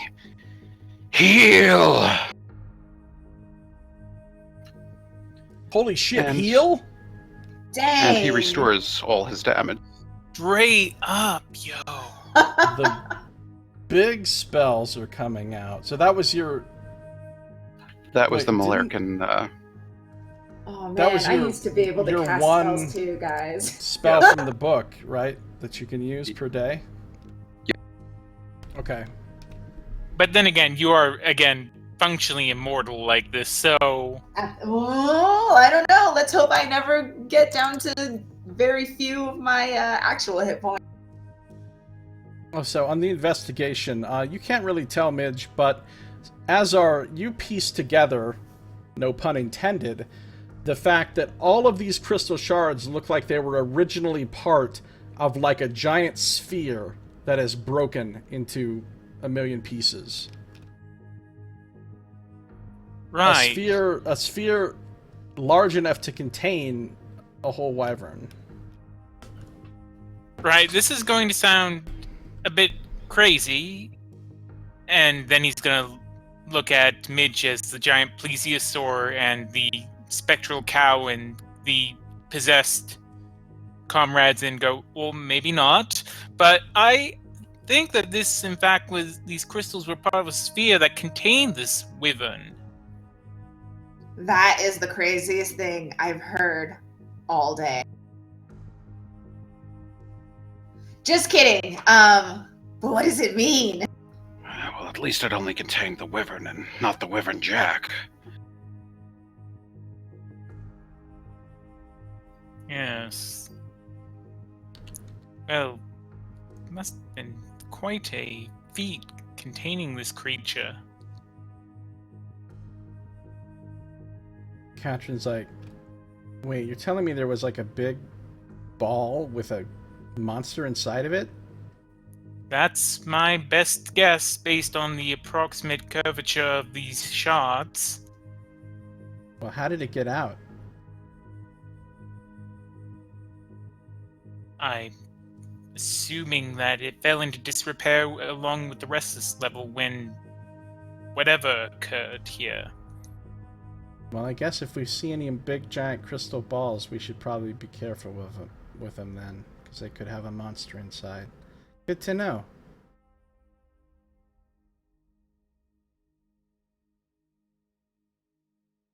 The skeleton of the wyvern looks like it was sort of hacked and bashed apart. It doesn't look like it died of old age or anything.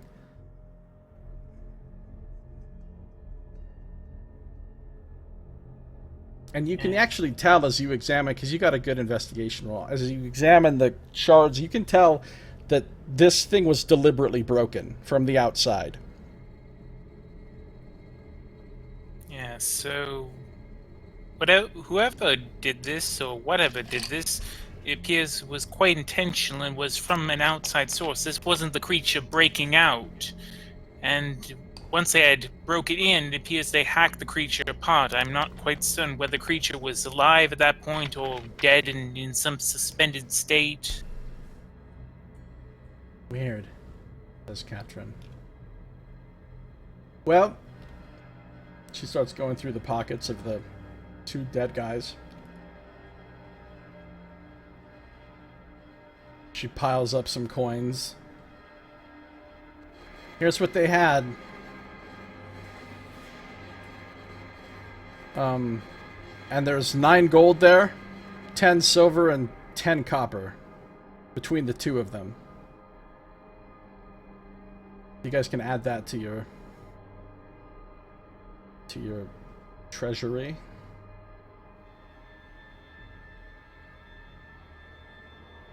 What else are you guys doing now? Midge would kind of look to Azar and then look to that throne and say, you seem to be pretty good at figuring stuff out. What about that thing? What do you think that's all? All right, I'll take a look. Looks a little bit greenish, but not really exactly.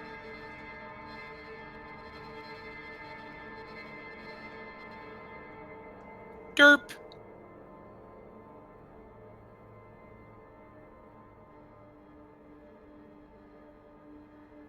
Okay. You can use an inspiration. Oh, it's really not worth it for +4. For a 14. I just want to know if this throne means something. We've encountered so many thrones. Initially looking it over, you don't see anything that sticks out. Other than the fact that it has a strangely clean and in good repair velvet pillow on the seat. And like it's not all ratty and dusty like you would expect it to be.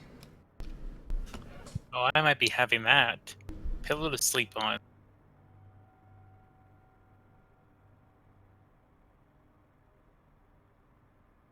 So I will take the pillow. As you take the pillow,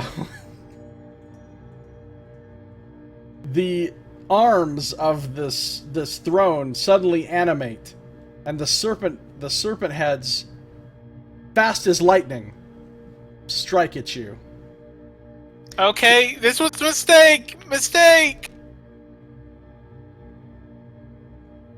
Both of them are attacking you with advantage. Oh, fuck me. What's your AC? 16. Oh, I forgot the advantage. Oh wait, that was the first one, and then the second one. Alright, the second one actually does miss you, thanks to your mage armor. Your mage armor wards it off. The first one, however,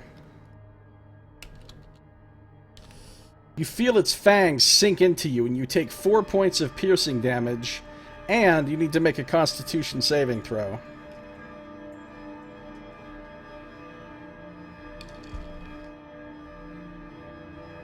Ooh, you made that. So you're still going to take half damage, though. So you take 12 poison damage. Excellent. And the snake Thank you arms for that are like aid.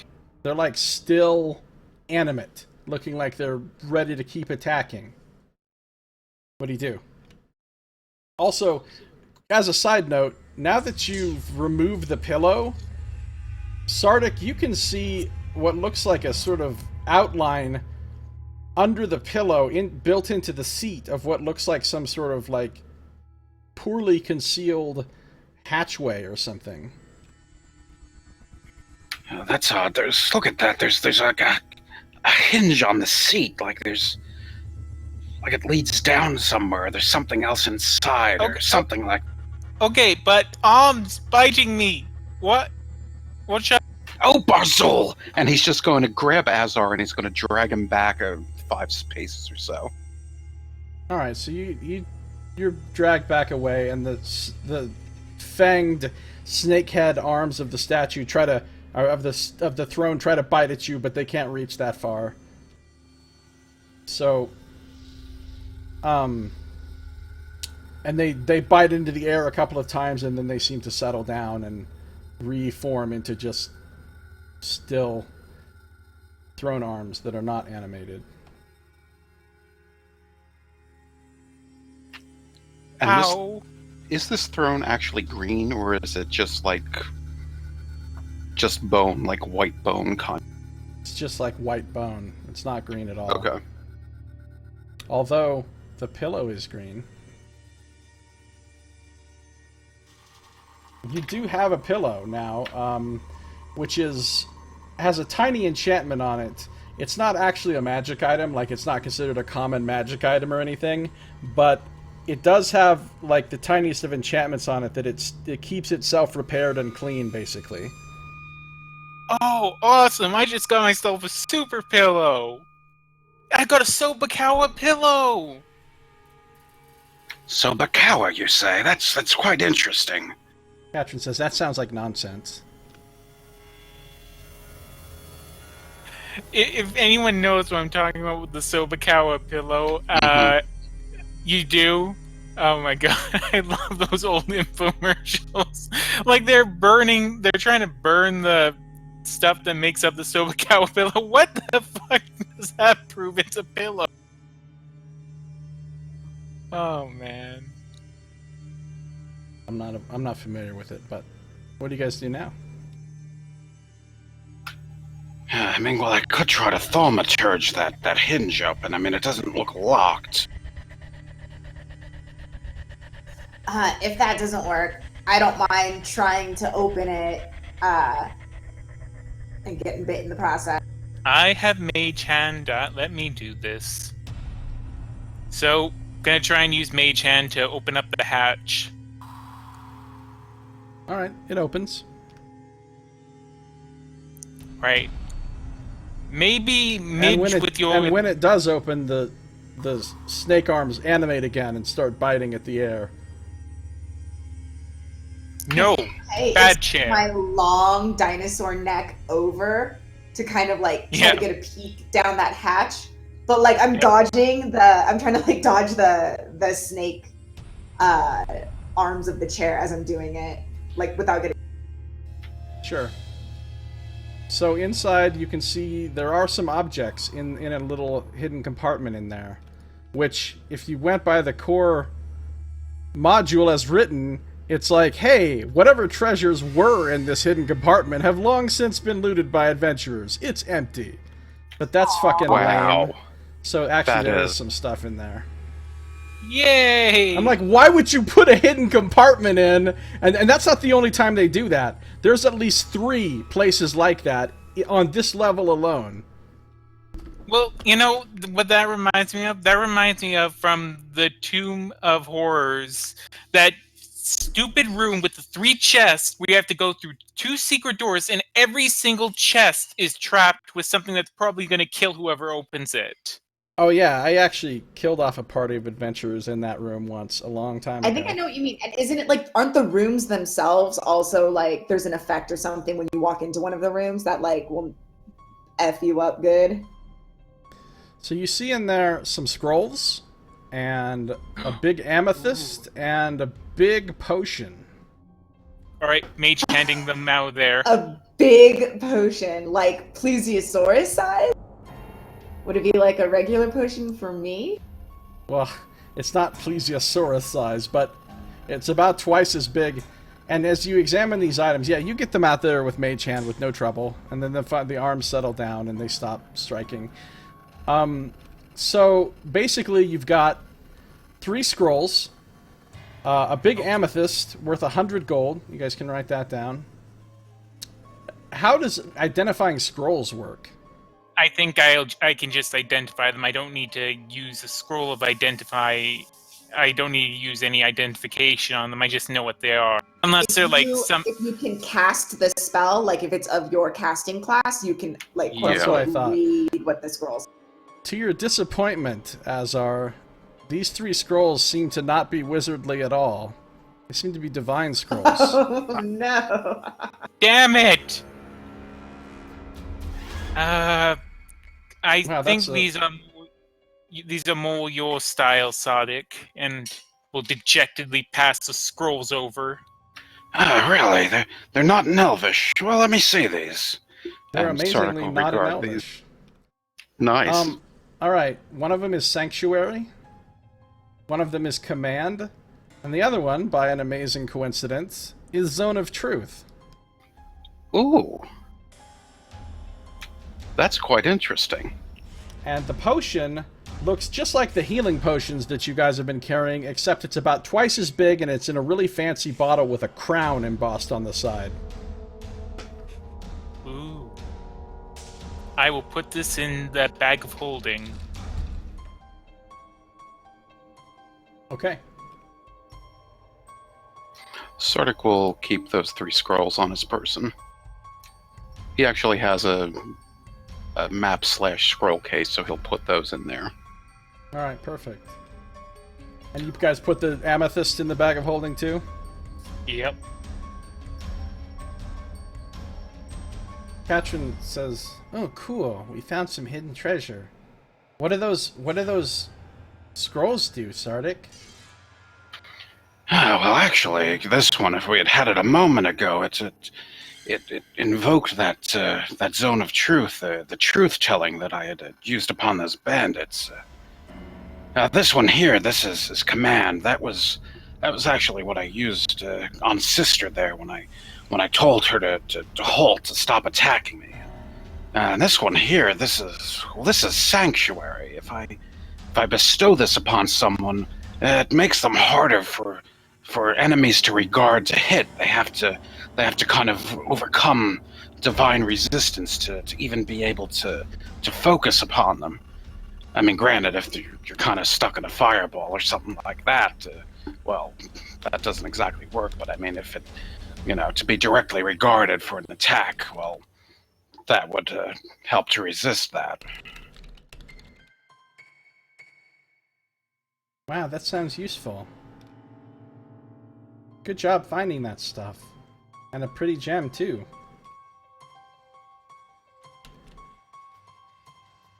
And don't forget the enchanted pillow. Indeed.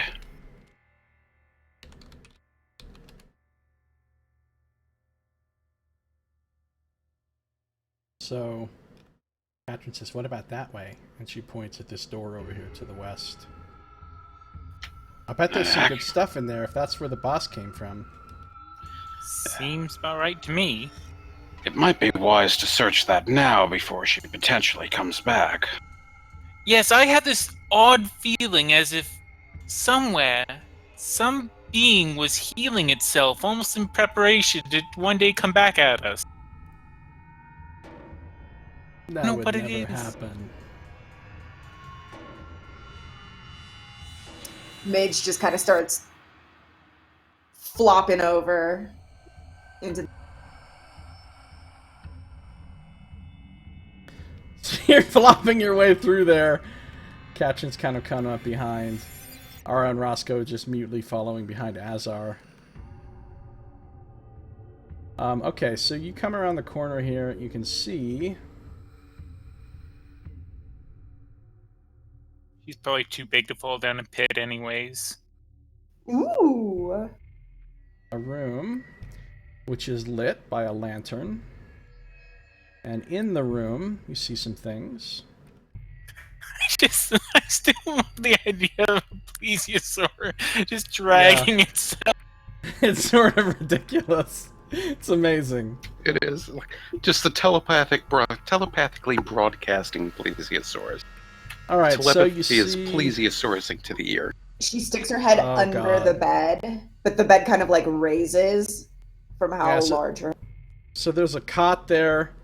It's not even a proper bed. There's a frayed rug on the floor. There's a lit lantern which is sitting atop a wooden trunk which is painted with pictures of clowns. There's a folding wooden privacy screen in there. And that's it. Does the wooden chest look locked? Does Like, not is look there- locked. Oh, okay. Midge will flip it open with her tail. Alright, it opens. She'll start rummaging through with her tail. What's inside? There's another disguise kit in there, and a selection of theater costumes and props. That's it. Katniss Oh, says, "Really? these are kind of neat. That's all that's in here?" Yeah, I have to admit, I was expecting a bit more. Hey, there's a really nice corset here. You want it, Azar?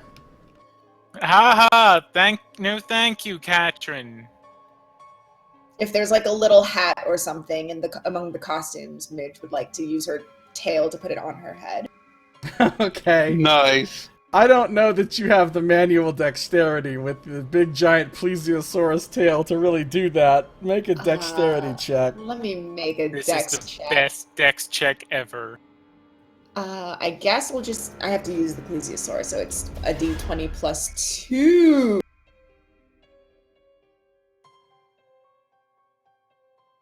Oh no! No!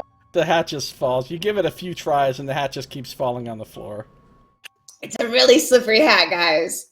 Alright, you know what? Here. And Azar will just grab the hat and put it on her head. Thank you. Alright. But Midge is gonna actually she's gonna use her tail to kind of flip the carpet up and see if there's anything underneath that. Hidden passages. Alright, you don't see anything.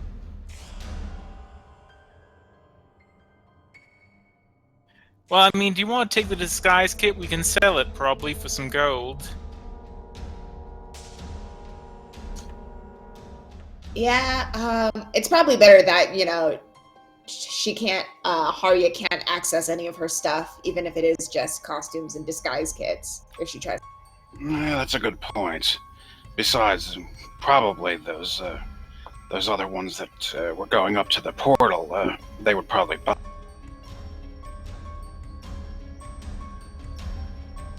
We've just created an entirely new demographic up there in the portal. Yeah, you have. So, Katrin says, are we gonna rest for a bit, or are we moving on?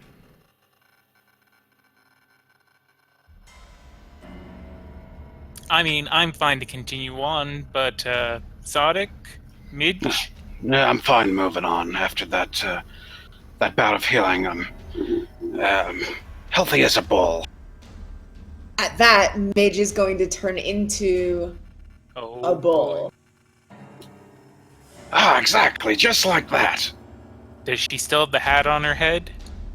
Yes! Unless Yes. the DM rules otherwise. Okay, perfect. Yes. So I'm assuming just, I guess there is no bull, so Just become a cow? yeah. There's an Aurochs in, I don't remember No. which book. True, and I think Oh, it's that's in right. Monster. Isn't there a dire Aurochs or something? I think so. And It's there was in also whatever the second monster book that came out was. I think there was a Rothe as well. I can keep. Okay, so an auroch is a large beast. I can stay this size then. So then wait, you're no, gonna I'm looking at- take 23 hit points off of whatever hit points it would have. Oh, does that still for even out of battle? Yeah, it's still. Wait, then how would currently. that work as if I were to turn into something that had fewer hit points than that? Like if I turned into something that would have Then been you would instantly drop, and you would have to randomly roll again and turn into something else.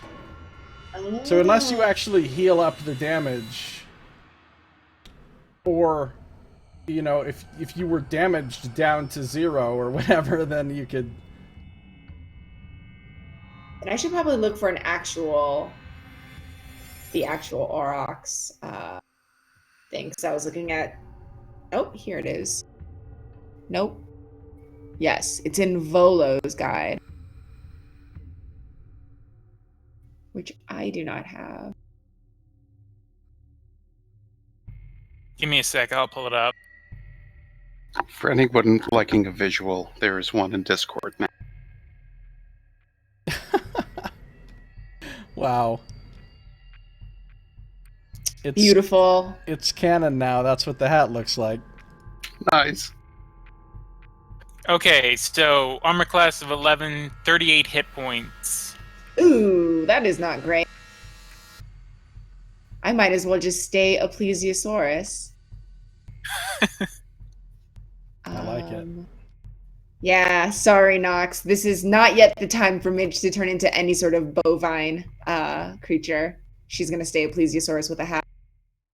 All right, speaking, though, even though I said we're good to go on, do you guys want to end it for now, or do you want to keep going? Yeah, it's a good time to pretty much wrap things up here. Whatever little... I just wanted you guys to get done with any little stuff you're going to do in this room, and then if you're ready to, like, move on to a new location, that's a good place to stop. The only thing I can think of is Sardick would look at the throne to just sort of see if there's any symbols on it or anything that would kind of identify its purpose, or perhaps if it has any association with Set or anything like that. Well, it's got snake heads for arms. Mm-hmm. Other than that, it's just a bunch of bones woven together. You don't see any, like, explicit symbols. Okay, so no religious symbology or anything. Okay, that's fine for him.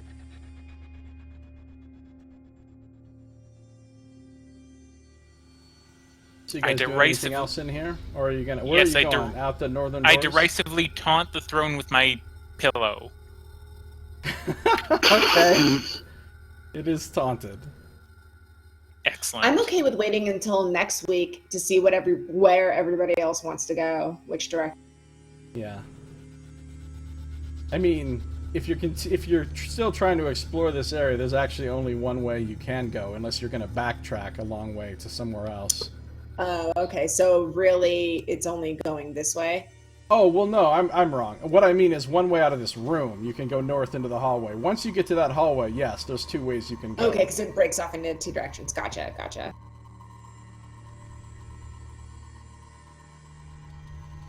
Yeah, and I mean, if we were to get out there, Sardick would look for any sort of any omens or portents that would lead him in a particular direction. Of course.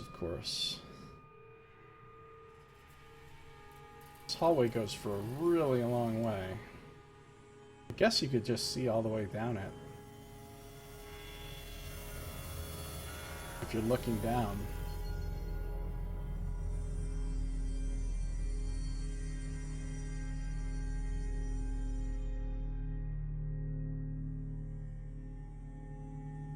Yeah, so if you look down, you see another dead giant spider and another dead littler spider on the floor. Lots of statues, and eventually a big set of double doors at the end. And then if you look the other way, you can see that it goes up into a passageway to the north and a more statue hallway going to the west. So yeah, there's multiple ways you could kind of go now. So yeah, this is a good place to stop for tonight, though. So I'm going to do my little outro for YouTube here. That's going to do it for this episode. Thank you for watching. This has been Josiah Plays Beneath the Yawning Portal, Dungeon of the Mad Mage.